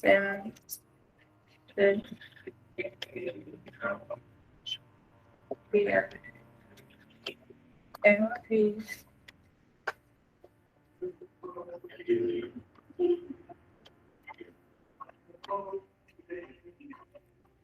Yeah. No, it's not only Metasploit you can use to exploit CVEs. Yeah, it's not only Metasploit. Yeah. Another way you can exploit CVEs, let's say you're searching let's say you're searching for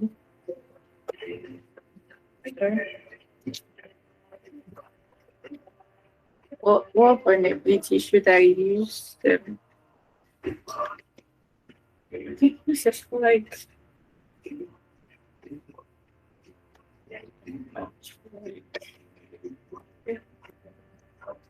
I've actually done that. So let's say you're searching for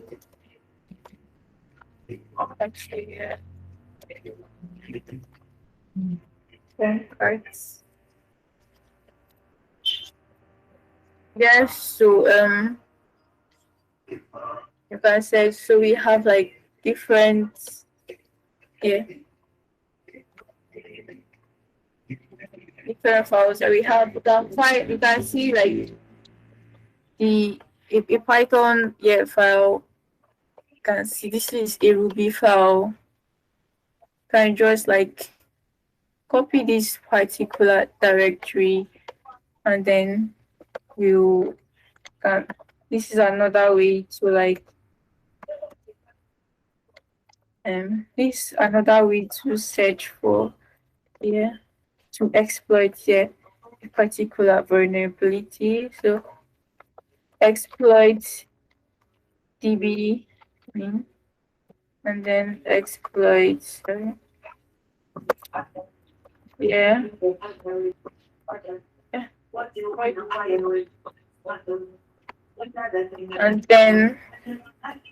and then your target IP. Let me just use a random IP copy and then although this target is not vulnerable to this I'm just like showing another way you can exploit rather than using Metasploit. Let's say the exploit you want to run is a Python file. This is how you go about it.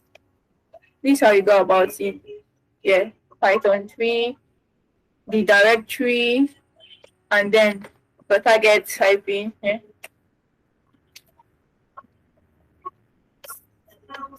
And then your target IP, you just hit the enter key.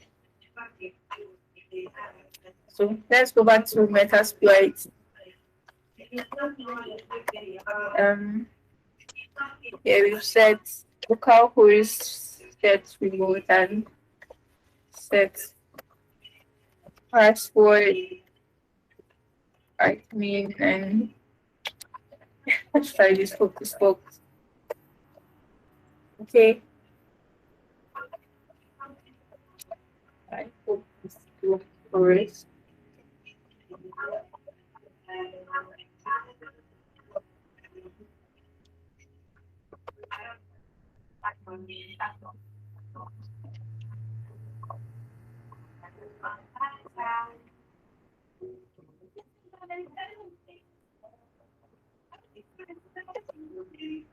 Okay, still not working for us. So, still not working for us.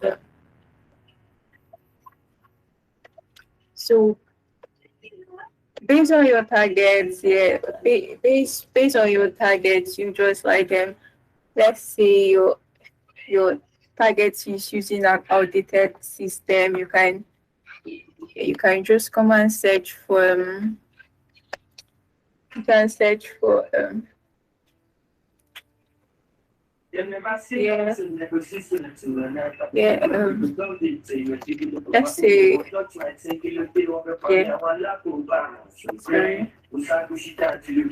let's say target is running this second. I'm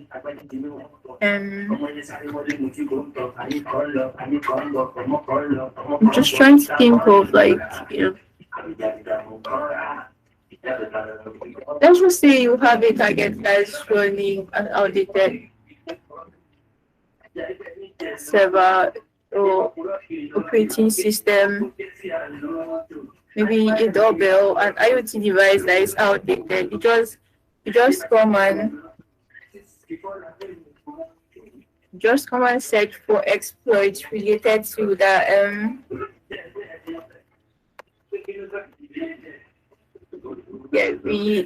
I search for doorbell and turns out there are different CVEs here for doorbells, which you can exploit. Although they are like few, but so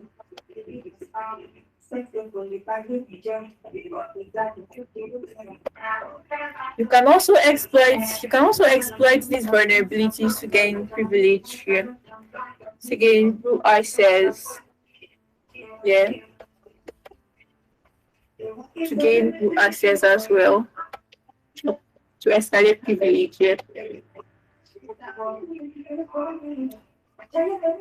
So, any question? I hope we're following it. Any questions so far? Is there anything you don't understand?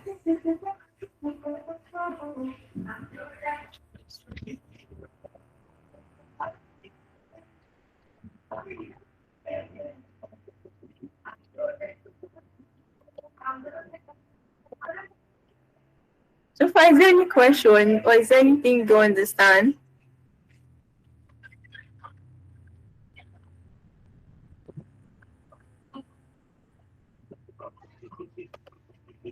I guess they are following. Just continue. Okay, so why did Kitty? Why did it should be explained?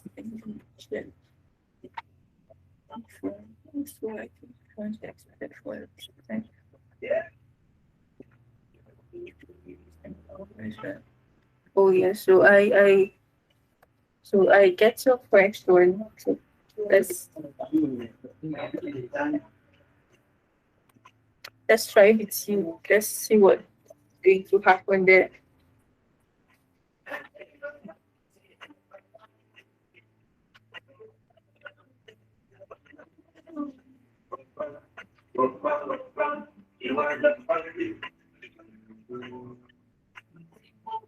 Cannot reliably check exploitability connection failed. So I think the connection is from my end. I think the issue is from my end. Let me try to check. The website is down.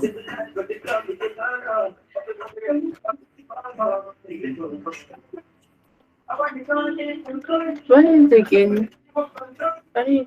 It's not it's like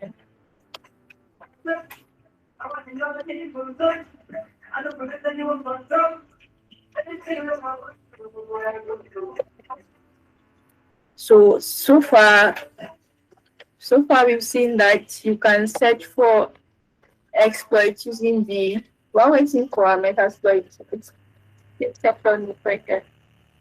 So back then, let's try with the last time.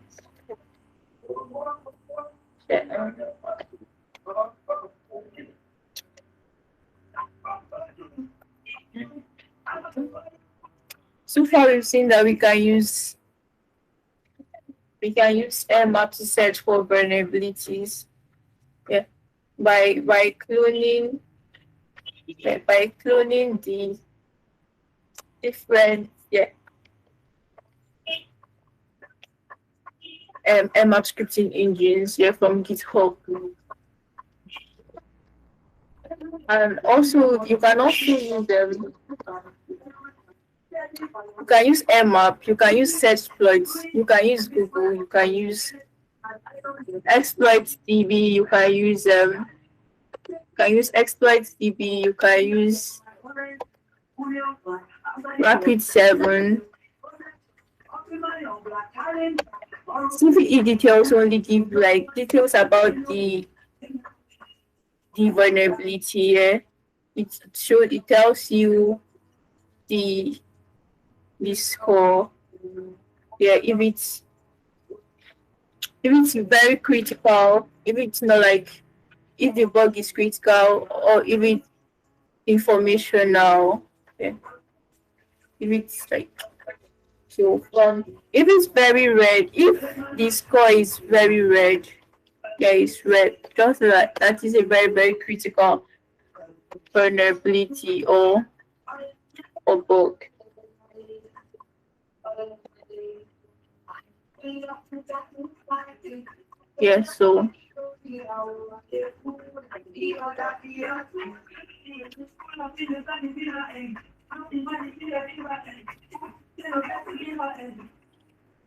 So far that's what I'm able to cover.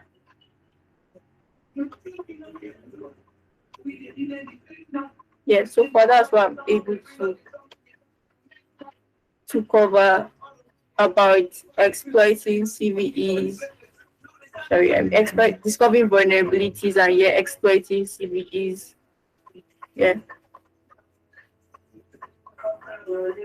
Remember from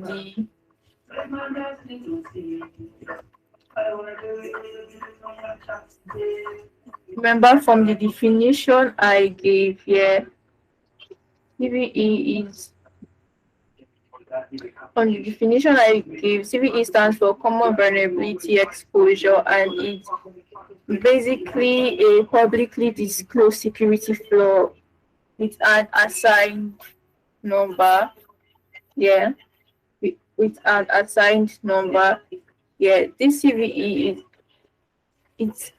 CVEs are reported by security professionals. The reporting a bug or a weakness in the system. Reporting a bug or weakness in the system. You can use Shodan to search for target based on like different syntax.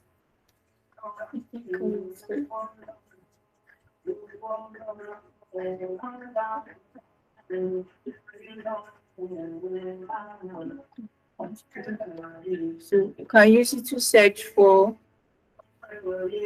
different. Let's see.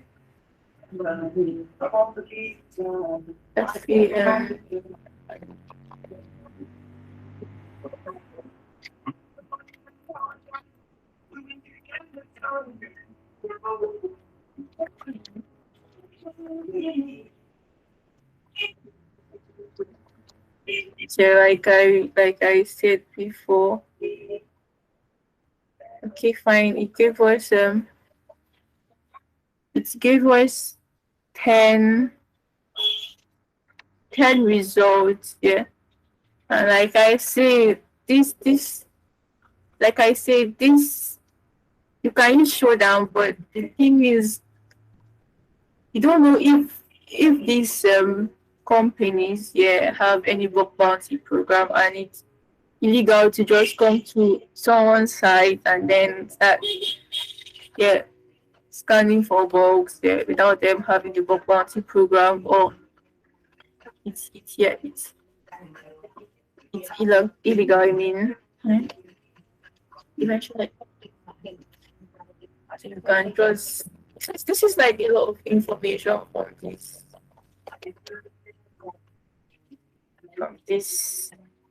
Yeah, the country is Ukraine, and yeah, this is a lot, and you can see like different vulnerabilities or different CVEs here. So you just have to like stick to different bug bounty programs where you can find on Bug Crowd, HackerOne, yeah, and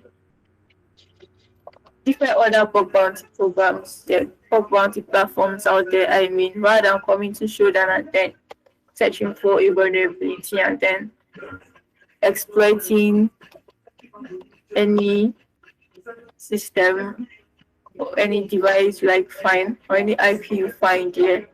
So that's all from me. Thank you very much for listening. Yeah. Thank you. All right. Thank you so much. If you have a question, you can quickly drop it so that you can still take a few minutes to answer your question. Thank you so much. Abigail, that was a wonderful session. Thank you for your time. If you have Thank you, sir. questions, Thank you.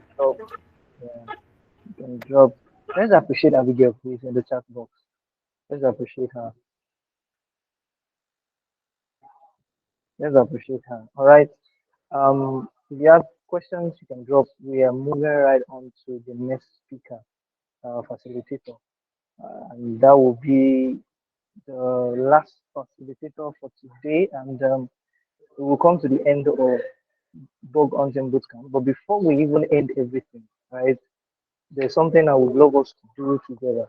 When the time comes, I will let us know. Okay. All right. I'll be calling on Timothy. Timothy Akande. Timothy Akande. For the last session, he's going to be talking about documentation and expert reporting. Timothy is a wonderful soul, and he's a consultant with one of the big four.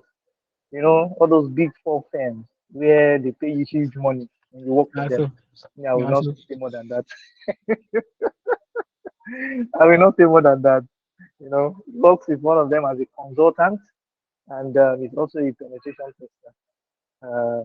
He loves technology so much, and he loves, taking on challenges and getting better day by day. So he's going to be taking us through documentation and expert reporting. After you have done all these expectations, found the vulnerabilities, how do you put them down in, a comprehensive report that stakeholders can actually go through and understand what is going on. How can you speak the language of the stakeholders, both technically and non-technically? All right, Mr. Timothy, you're welcome. You have the floor. Okay, good evening, everyone. My Oga just widened my scope again. Don't mind him with all the wine. I'm Timothy, a security researcher. I think that's the only part that is true about all the whole thing. So we're talking about documentation. So I'll reference a quote that one of my Oga at work made mention of. That even though you are hacking, you are doing a lot of hacking, let's say you've broken into domain controller, you have AG user, you've you break everywhere, but your documentation is not good enough. They won't see the whole hacking because you don't go to a boardroom to carry your laptop and start hacking there. No, what they want to see is the report. It's the report that will show, okay, this is what you did, this is the step by step. And now, particularly when it comes to bug bounty, it's a lot of competition. So, like, literally, you're competing with people all over the world trying to also make money. That's part of it. At least money is part of why we're here. So they're also trying to make money. At the same time, they're also trying to learn. So they are submitting reports and everything. So let's say on a particular domain or on a particular scope of project now, you may have like nothing less than 10 reports coming in. Somebody finding something. So it now comes to the game of who reports well, what's the how detailed is your report. Then so let me just go to let me share my screen.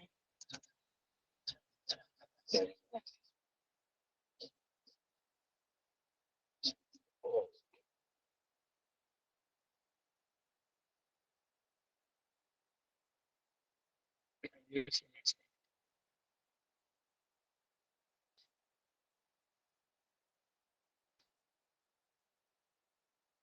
yes, yes.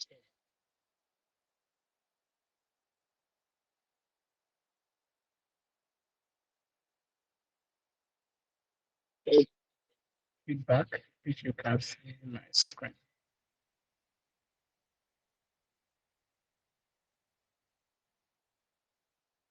Speaking to myself.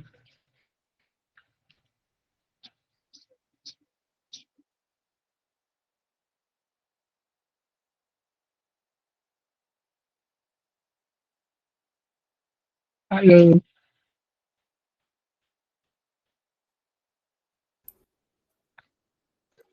We can hear you. Can you see my screen?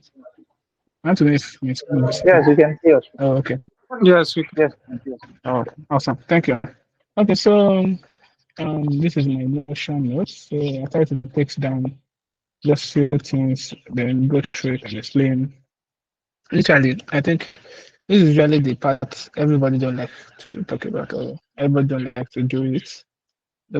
Everybody likes to get their hands dirty, break things, like that vibe around Cali. Since yesterday evening, everybody has been either showing you a command line, a WSL, hacking something, showing you something, which has been a lot practical and really, really awesome. I've been able to follow some of them, and they are quite insightful and very, very good. So, but this particular aspect too, as well, it's a very, very important aspect of the whole thing because as I said earlier, the writing your reporting is what will show the security team that you actually did something, and that reporting is what will now make you end up getting paid from the bounty, bug bounty that you just did. So that means we have to pay attention to um, documentation. So I think this particular picture is from I was watching a video from what's the name of this guy? David Bambo on YouTube. So this person was explaining about why you should learn to write reports. So the person made an emphasis of saying something. Says when you're writing your report, you should write something about the what, the so what, then the now what. So when we go through the old document, we'll see the explanation of what this means. So that means your documentation must be well defined. Then you must be able to tell, okay, this is what I got. Then you must be able to tell them, okay, this is like a predictable solution. Now, I think when we did the last training we did, I think that was in December, we did a bit of talking about documentation.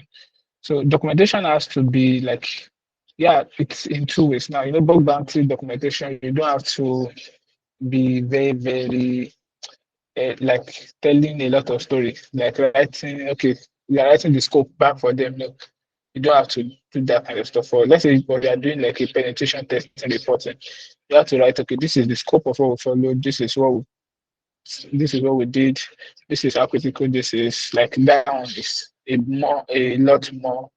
You have to go into the details. You can't just do it in a rush.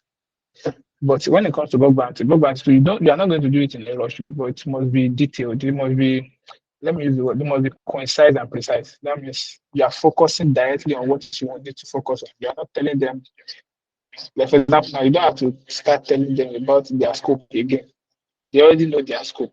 So they don't need you to tell them what their scope is again. So your own is to just go directly into what you are reporting. So I just dive into it. So okay, let me try to highlight some part of what so yeah, like from from okay, let me just show you. So this there are a lot of resources online about this particular one. So this is a particular website. So as I will say, they say Google is your friend. So that's some uh, resources um, of explanation of how to go about writing a report, necessity that you should put in your documentation. Now, don't bring that up. Have the particular that go into the details. Okay, let me just go back to my and let it more detail. So, like the things that you need in your reporting, the major thing is number one, the title. Like you can't, like that is the major thing. So you have okay now. Let's say if it's a if it's a let's say if it's you are working for a company, let's say it's a contract now, let's say life contract, not a bug bounty. In the contract, they can tell you, okay, I'm giving you 10 now. Some can give you, like, I think somebody asked about when you do your recon, let's say they give you a particular domain name, then you did your recon, then your recon gave you some extra subdomain, then which one are you testing? For example, when it comes to programs, guys, you have to, your title must be very specific. Now, looking at this slide, just a summary of everything I've gathered to just help you understand this quickly. So it says that a good report title should combine the vulnerability type, the domain, or endpoint. That means you are telling them, okay, this is what I found. It is on this particular thing. This is how I got it. So like no long story. Just tell them directly, okay, it's stored XSS at this particular place. It is found via this particular stuff. So it makes it easy for the security team to it calls their attention. Okay, let's say you find an idol on Google site at social place. Like directly when the security team is checking it now, let me show you a particular PDF. When people make submission, let's say look at this. These are disclosures. These are disclosed. This is people submissions. So for example, you see something like one click, I can't take over via this and this. So like straight, precise, no story, no stadium, everything. So this one says cookie exfiltration through this. No, I think Light was talking about something like this. That you use SSS to get cookie exfiltration. So this is something somebody actually did that. I just said that $500 for that. So that means you have to like the title must be direct, no story, just give them shot. Then the description will not be a bit of some explanation about it. So the description can be just like you are telling them, okay, this is what it is. Like you are making like you say that you are giving like a short explanation. Okay, this is what the vulnerability is. This is what where it was found, and this is what you can bring about. So like it's just an explanation on the exploits that you found. So like you are just making you are bringing like it's just like saying the title already got the attention of the security team. Now, let's say, for example, now if you are doing your bug bounty on, except if you are going for the low fruit scopes, let's say on a particular bug bounty platform, let's say bug crowd or account, there's a lot of resources, there's a lot of things to test. But now let's say you are trying to pick one. Now, except if you are going for the low fruit um, um, test scopes. now, or stuff. Now, let's say you want to test on Tesla. Tesla has a lot of scope. Like if you search, if you do your recon, you get nothing less than hundreds of domains. So now that means your title, and a lot of people are also focusing on those kind of big platforms, big companies. Now, because they pay a lot and they tend to pay fast and something like that. So now that means your title must get their attention, the attention of the security team. Okay, somebody's reporting something, and at the same time, your description must be precise and a bit more explanatory so that they can easily understand what you are reporting and easily see, okay, this is what this person is trying to communicate. Then, so the particular reproduction aspect, that's why I make it a bit, but that let me even move it to H1 because this is the most important part uh, in your test. This is the most important part of everything you're doing, the reproduction step. That means you must be able to tell them, okay, this is what I did. The step by step. This was found on this place, at this place, and at this place. So, and that's why you must give them POC. This tool is very important. This particular one I put here, let me make it a little better. It's very, very important. Proof of concept. If you don't have proof of concepts, now, for example, in a live project, now let me give that this example. If you go for a normal project now, let's say a let's say an organization in Nigeria says come and do a testing for us, then you go there, you test it, and after doing your tests, let's say even say you got into the Active Directory, you got into the domain controller, you shut down the whole network. Like they know that somebody hacked us. And you now go to the whole thing, the finishing. You don't have any proof of what you just did. Believe me, because of the fact that sometimes when you conduct pen test assessments, it's usually some people get sacked. People get sacked when you do some tests. So people may have the tendency to say, okay, you didn't find it. So you must be able to tell them, okay, I said I found it. Sometimes you do video recording of your system, how you exploited it, so that when they say you did find it, you show them the video. One of my guy will tell us then that you must even show your now this is for physical testing, Physical testing, you must they will tell you, let's say, I mean by physical testing, I mean when you are doing it for like a whole organization. Bug bounty is a bit different because the scope is online. If you tell them this is where you found it, they can easily check it again. Nobody is going to hide it because they want things to be done well. So now, but in an organization, let's say you're testing for an organization, you show your dates, including your dates and time, so that it's very well clear that this was actually found. So the proof of concept. So the proof of concept can be videos, it can be pictures, it can be a walkthrough, step by step of how it is done. Okay, this was found on this particular aspect of this subdomain, and during these steps, you can reproduce it again. That means you can, if you use this command script, you can get the same result. Now, so that's why they had it. You can add your attack payload, or attack vector, attack payload. That means, let's say what you found is SSS, you can specify and tell them, okay, if you use this particular SSS script, it will give you the same result so that they can easily see. The major thing when you are doing your reporting is so that so because when you submit a bug bounty report, somebody on the team, on the security team, will test what you just submitted.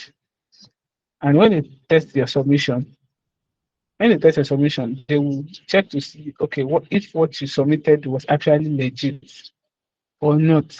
So that means the faster the steps will make them easily find it. And the faster they do, they are able to see that, okay, your stuff is legit and you actually found something. The faster you get paid. So that there won't be any story.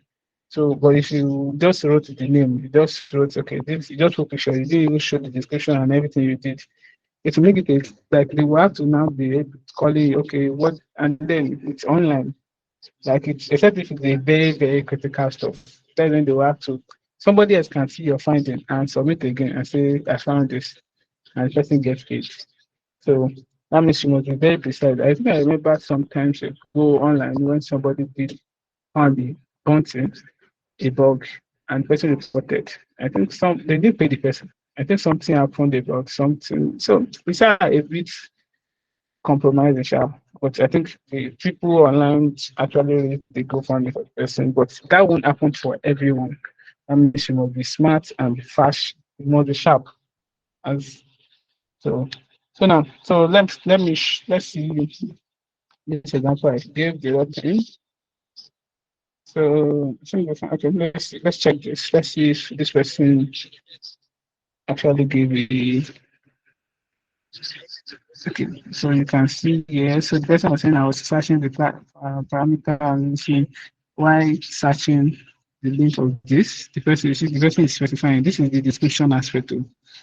So the person is saying by using this parameter, by adding this, so the person is saying he was able to get this. And so the person saw this in their source code. So I don't have to start explaining the whole thing, but my guys have done that. So look at this particular part. So you see the step-by-step picture, how the person was adding the description. Okay, this one was done. This is circle it. Okay, this is what I added. Document the domain. Then see this is what the thing reflected. Then from there, the person used it to get a cookie. This is what Light was saying. You cannot use it to demonstrate and show them, okay, this is how far this can go. I'll still talk about that, Sha. So the person showed them this is what this is the cookie the person brought out using the script. So now, so the person, so let me go back. I've not gotten to the other part. So then the exploitation. So the exploitation as well, you can show them, okay, the exploitation is where the person was now adding the cookie. Now, okay, based on the cookie, you can be able to use the cookie to get access to some other stuff, like using the cookie to using the SSS to get access to cookies. Using the SSS, you can use SSS to call a RC, remote code execution. For example, if it's a PHP site where you can do file injection, you can use the file injection to create a remote control execution command, remote command execution. So it sends, but it's like you are creating a shell on the network. So you are going to put those pictures, put those reportings, put those pictures. You can do video. Video is like a very good one. Sometimes video is good, but even if you want to use picture too, you should use your picture, do your picture very well. There are some tools you can use for your screenshots, like green shots. I like green shots. It's easy. And just press your print screen button, and you're good to go. And you can easily screenshot a page. For example, this is screenshots. Easily grab it, save it, and add some things to it, then put it on your site, your reports, and send it in. So then you should add the impact aspect. So now we'll talk about 4 aspects: the title aspect, the description aspect, the reproduction, which is another very important aspect. Then the this attack vector and payload is under the reproduction. Reproduction is like the major part, Then the exploit is under the reproduction. You should be able to explain to them this is what this can actually cause. If an attacker get access to this, an attacker can okay, for example, if it's a organization, let's say in Nigeria, you can tell them, okay, an attacker get access to this, it can take the money of the whole user in an account, something like that. You can actually show it. Like, the part of this guy showing his own is they use it to do code cookie. But you can go far than just cookie. Actually, but bug bounty is just to show them that this is what they can do, not to now really exploit it. So now let's continue. Okay, then the impact aspect. So the impact aspect, so this is where you show them the result of the attack. Okay, this is what the attack got brought about. Then you are saying what this is what an attacker can do with this kind of execution. SSS can be very wild. It can be, for example, SSS, SQL injections can be very, very bad. Can go from 0 to like 100 bad in a very split second. So you have to tell them, okay, this is the breakdowns, what this can cause, this is what this can bring about. Then recommendation. So recommendation is where you are now showing them like a result. Like, okay, this like a recommendation is where you're telling them like a solution. Okay, the security team can now, cybersecurity is about security. She that looks like a tautology. Cybersecurity is about security. Where cybersecurity is about security. So now the major thing in cybersecurity is the team, the security teams. Because now you are trying to help the security guys. Now the security slash developers. Because now a developer sometimes there's a lot of things in the developer's head to code. The developer is trying to nice where don't let me state my bias. It, so a developer has a lot of work to do. Now, it makes it easy for the security guys are trying to stay on their own and fix the issue, fix the bugs, make the and before you deploy to production, you have to like securely check it. Some are now already in production, but yet they still have to be checked. As a bug bounty is like a very good platform whereby people from all over the world, from ranging experiences, are trying to test your site, show you okay, this is a vulnerability at real time, so that you can easily correct it. So that means stating your recommendations will help the security team to be able to easily solve the problem and fix it easily and faster and so on and so forth. So then the reference. So you can add the reference. This is optional. As I state here, it's optional. You don't. It's not a compulsory thing to put a reference. But reference too can be very good because, for example, there are some bugs that you may find rather that are zero day. If you are very good, you can, because let's say you get very good at bug bounty, the public one, some company can pull you in for their private bug bounty, then that place you can get paid as like a very crazy amount of money. So, but so that means your reference sometimes can help. Let's say you are finding something that is not very common online, but you found out that okay, this is very dangerous. So you can like add like a reference list to say, okay, you can check this reference list to know more about this bug and be able to fix it easily and quickly. So it makes it easy and faster for the security team. Now, don't forget, the security teams are your major focus. The security team are your major focus. So because that is the people you are addressing your reports to.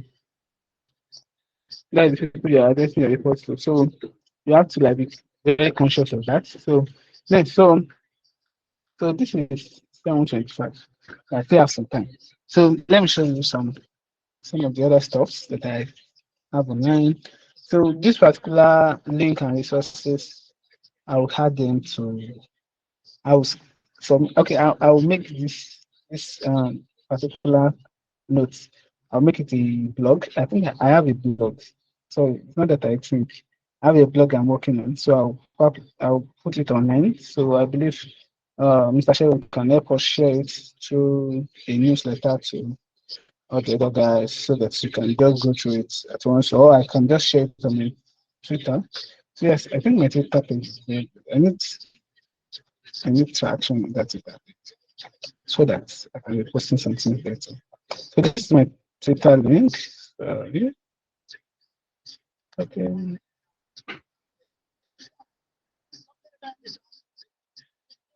Okay. So now let's go back to what I was trying to explain.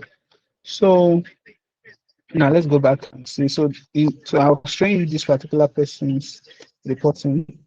So then we see the impact. See how this particular guy is very detailed, like really detailed. See the explanation. See the step by step. And this is a very good example. See the step by step detailed. Do this one. Do this one. Do this one. So like if a security guy, if I'm the security guy, I just pick this report. Okay, if me after I read that, okay, this is what we do. This is very bad. I go to the reproduction aspect. Okay, how can I reproduce this on our network to see if it's actually correct? Then I try these parameters, try the whole thing, put it the input where it's supposed to be inputted, and boom, I have this results. Automatically, the guy is going to get paid because he did this due diligence, see the reporting, see the related reports, see best practices. According to me, oh God, this guy is good. See, according to me, so there's one aspect of uh, when I was doing a research about about the reporting. So you should the details should be more how should I put it? More particular to how you are going to put it, like your now if you are not a English spoken person, if you don't if the if you yeah if you can't write in English very well, I'm just saying this for people who probably are not in the English spoken country. So where you are here, so that means I'm assuming everybody is speaking English. But then just let it. I believe a lot of people will still come back to watch these videos. So if you can easily what you can easily do is just write your report in your own language, then you state it in your reporting that this is in a particular language so that it automatically gets so that you can write it well. Don't don't just say because it must be in English, then just write it anyhow. It must be it's that detailed that will get you paid. No. So that's one of the reasons why we are doing bulk granting. So let's see again if we have any other thing, any other one that we can check on. See this another done SSS. Okay, so it's still loading. This one, I think they did put the details here. The details are not here. So, okay, so I wanted to show you this particular book. It's a very good book. Yeah. Okay, I will link this to. So this is like a reporting. This is Ask the Boss. This is internal pen testing. This is not bug bounty actually. This is for internal testing, which is a big difference from bug bounty. Actually, it's not just a bit different, it's very different. Because the scope of what you're testing, but it's not very, very different. The only difference there is that it's not online. Hmm. Okay, so I want to show you guys a book. Okay, I think the book should be here somewhere around here.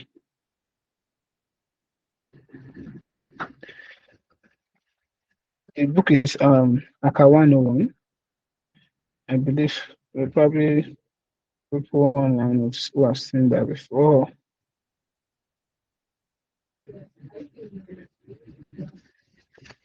Okay, let me just bring it away.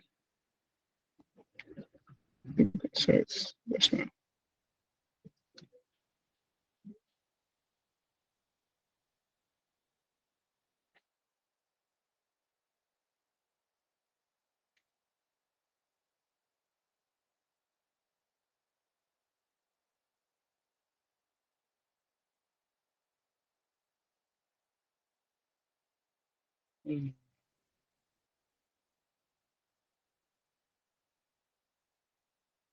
So the book. Mm, I'm not trying to download it.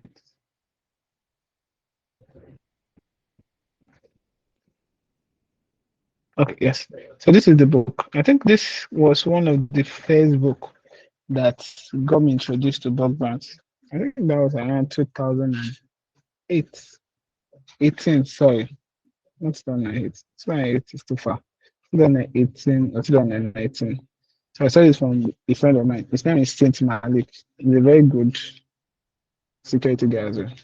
So, like, it's a book that goes into details of bug bounty. Like they did like a how should I explain now? They did like a walkthrough of what people did on each of the bug bounty they did, how they got there.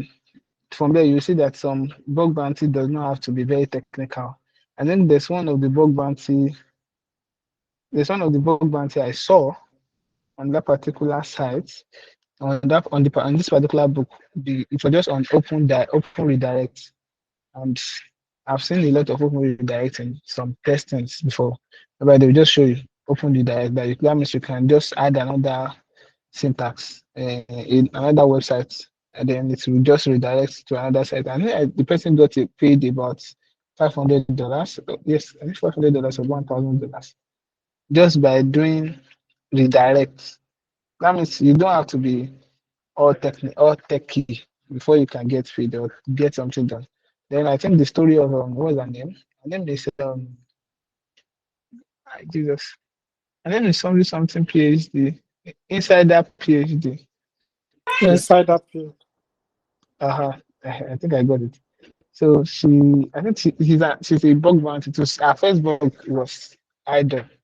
Idle is quite a very simple one. So just like finding a site, analyzing the site, and you see that the site is calling ID equals to 01. Then you try to change it from 01 to 000 or 02.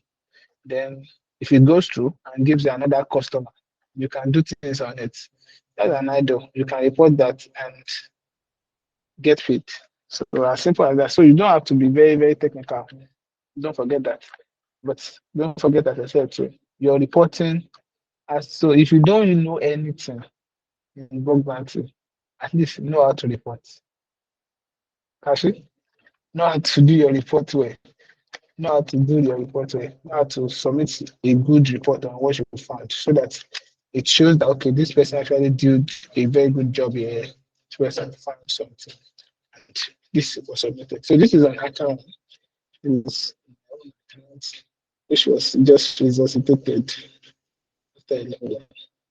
So then let me see. So some other ones I want to show you guys again.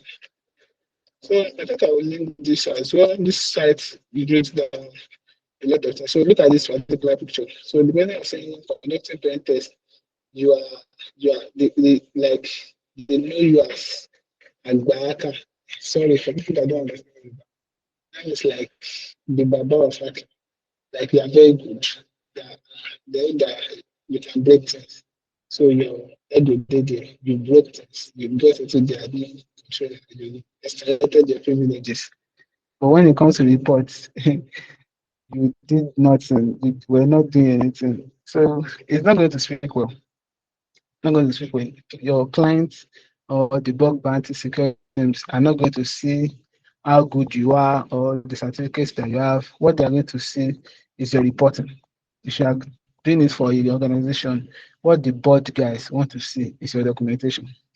And in short, if you have to make your documentation, even you need simpler English.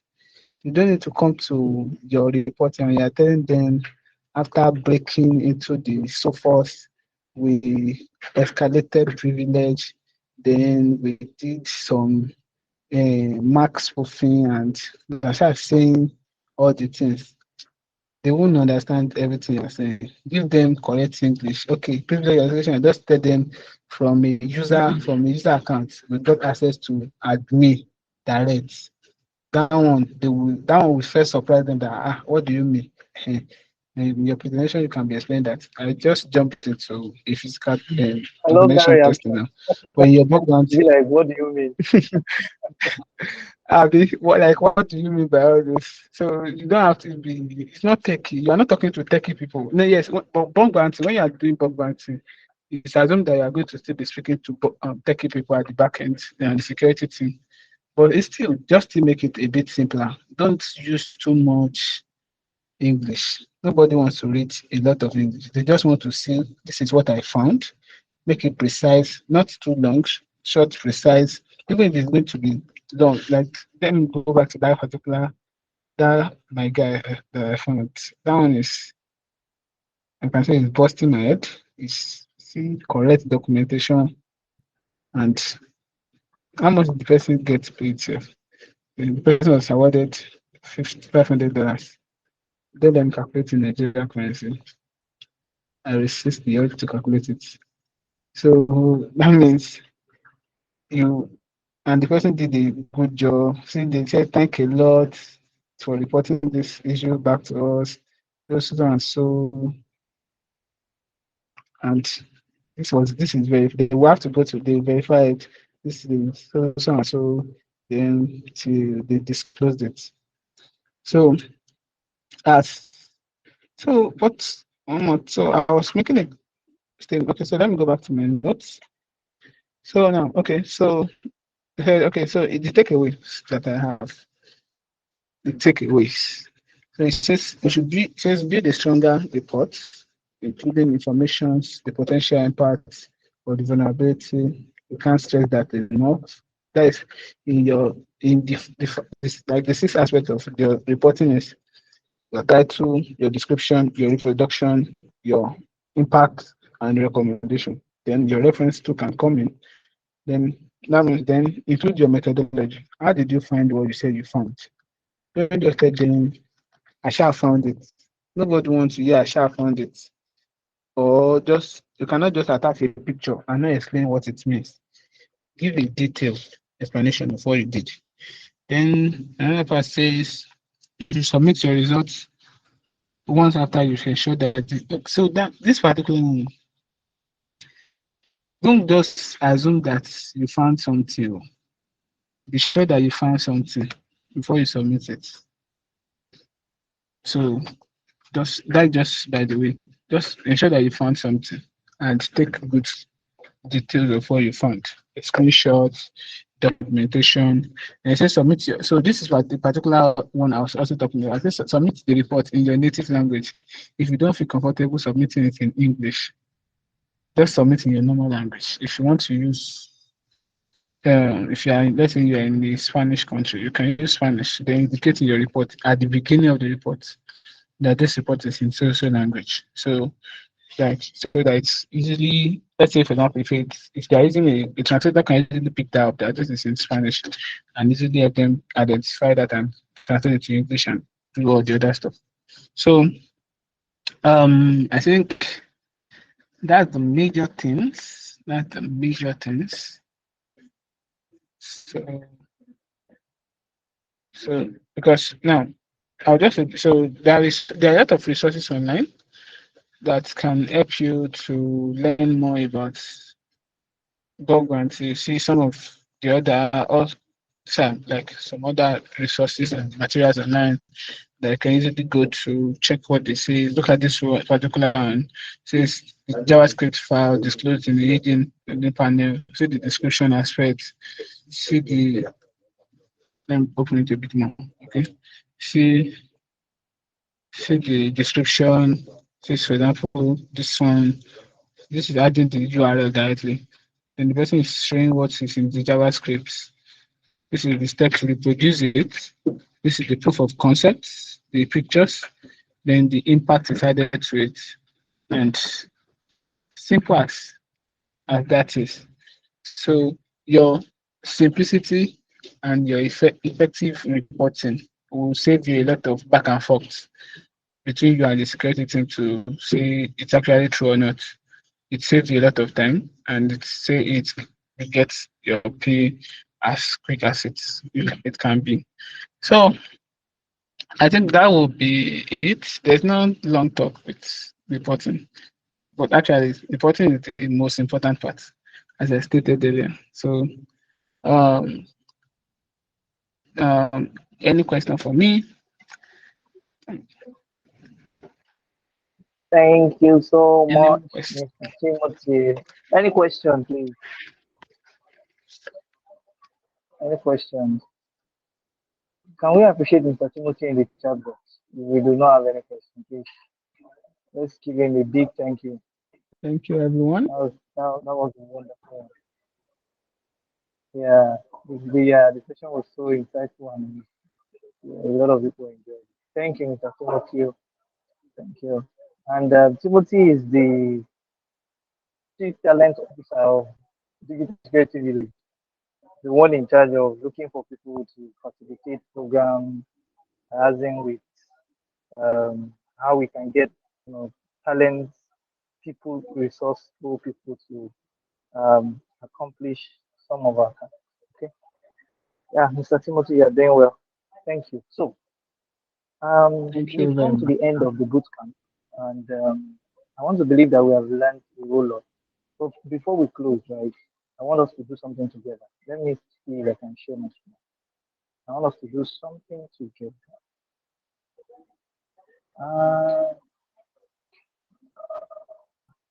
Just give me a second.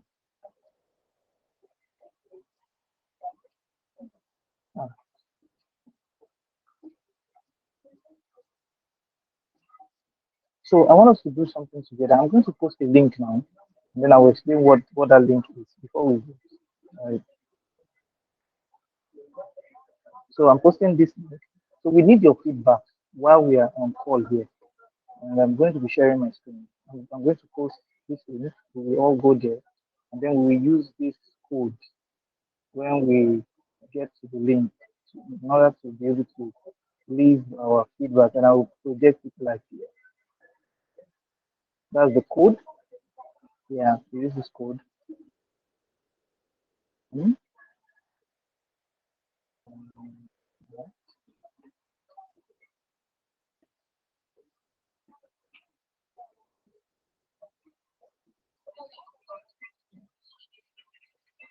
Right.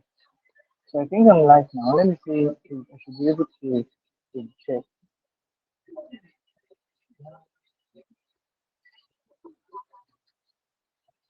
Oh, people are already responding. Okay, just go there and leave your feedback. Leave your feedback. I think I'm not able to put it. I don't know why. Let me see. Hmm. Okay, this is what. All right. I think.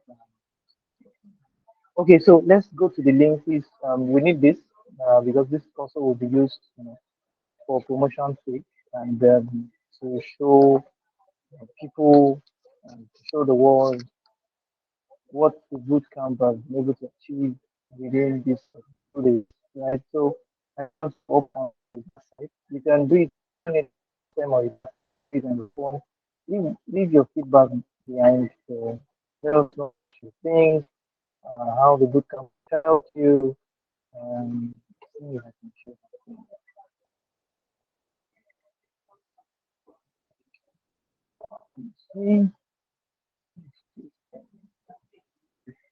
Yeah, we can see my screen, right?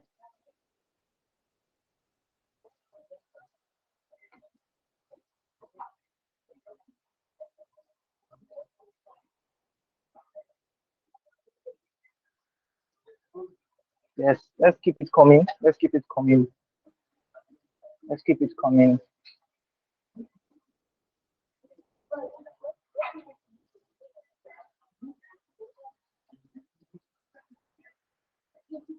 Let's keep it coming.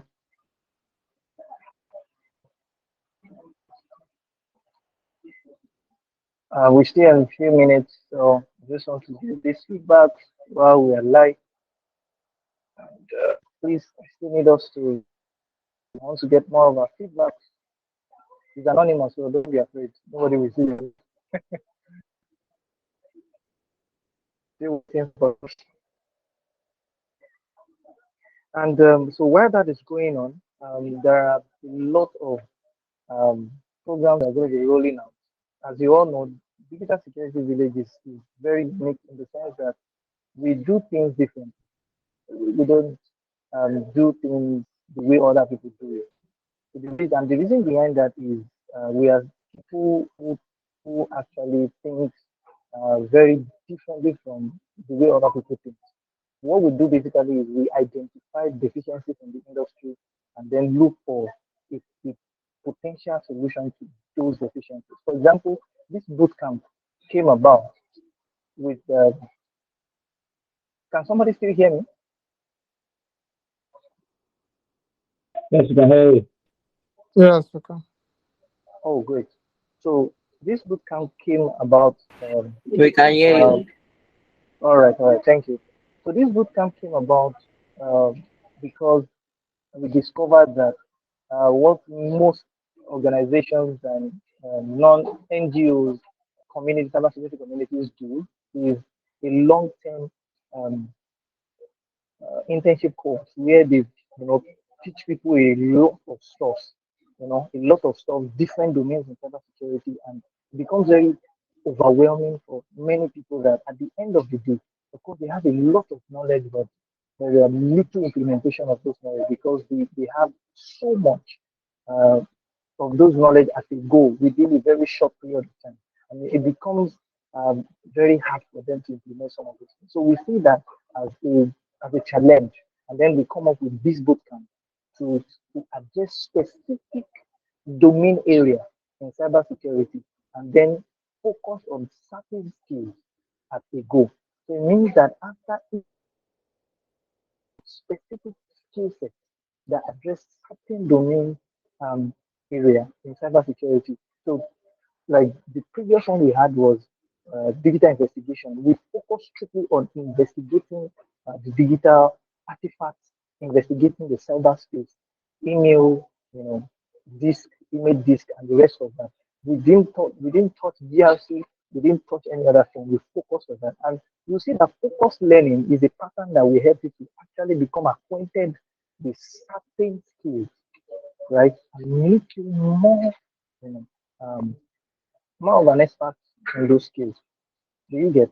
So that is the purpose for the bootcamp. And then the master class we are doing, the purpose for that is, a lot of people that I've seen actually do trainings. They train you, okay, they go through the modules, and then they train you, they tell you, read this, read that, for you to be able to pass the exam. And what we see is that even that is not so efficient enough, because a lot of people read the material and still fail.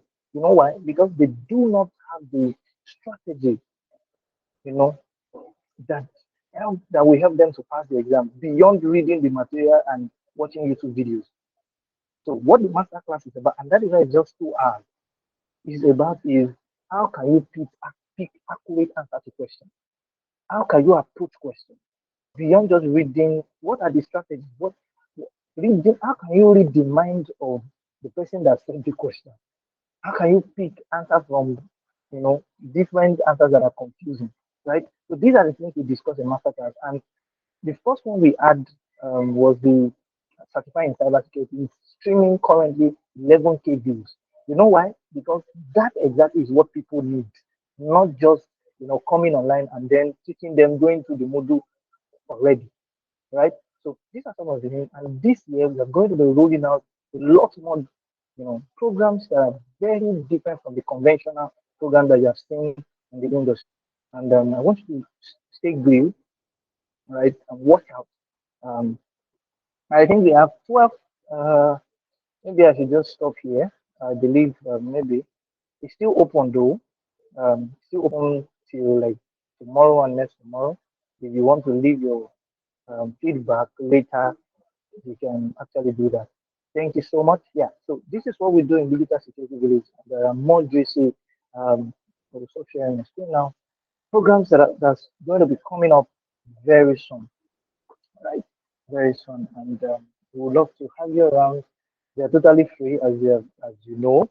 And yes, another thing I want us to do for me is we have 34 people here, right? 34 people. I will report the link to you. I want us to go to, yeah, that's the Notion note. Thank you. I want us to go to Digital Security Village YouTube channel and then subscribe. Subscribe, click the notification bell. I'm posting it again. Subscribe and click the notification bell so that when we upload day one and day two. When we upload, you'll be able to get the notification. Please, everyone should subscribe. At least this is the least you can do for us. Since yesterday, we've been running this bootcamp without any registration fee, without any. This is totally free. So help us to increase, the subscription so that we can read a wider range. We really want to reach, a lot of people with some of the resources that could not make it, to the to this place, right? And also, how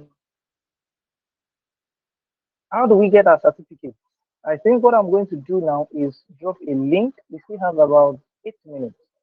So I'll drop a link where you will put your name and your email address, the people on this call, and your certificate, your inbox. So give me few minutes. I'll paste the link now. Please make sure you fill the form so that you can get your certificate. Just give me a few minutes.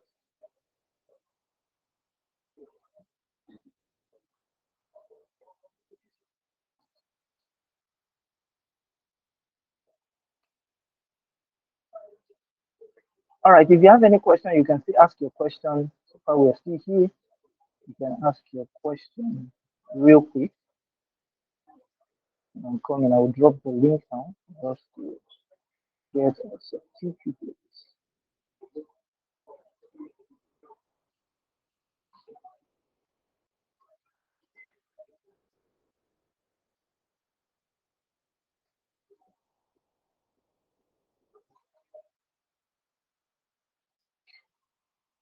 All right, let me just stop the recording.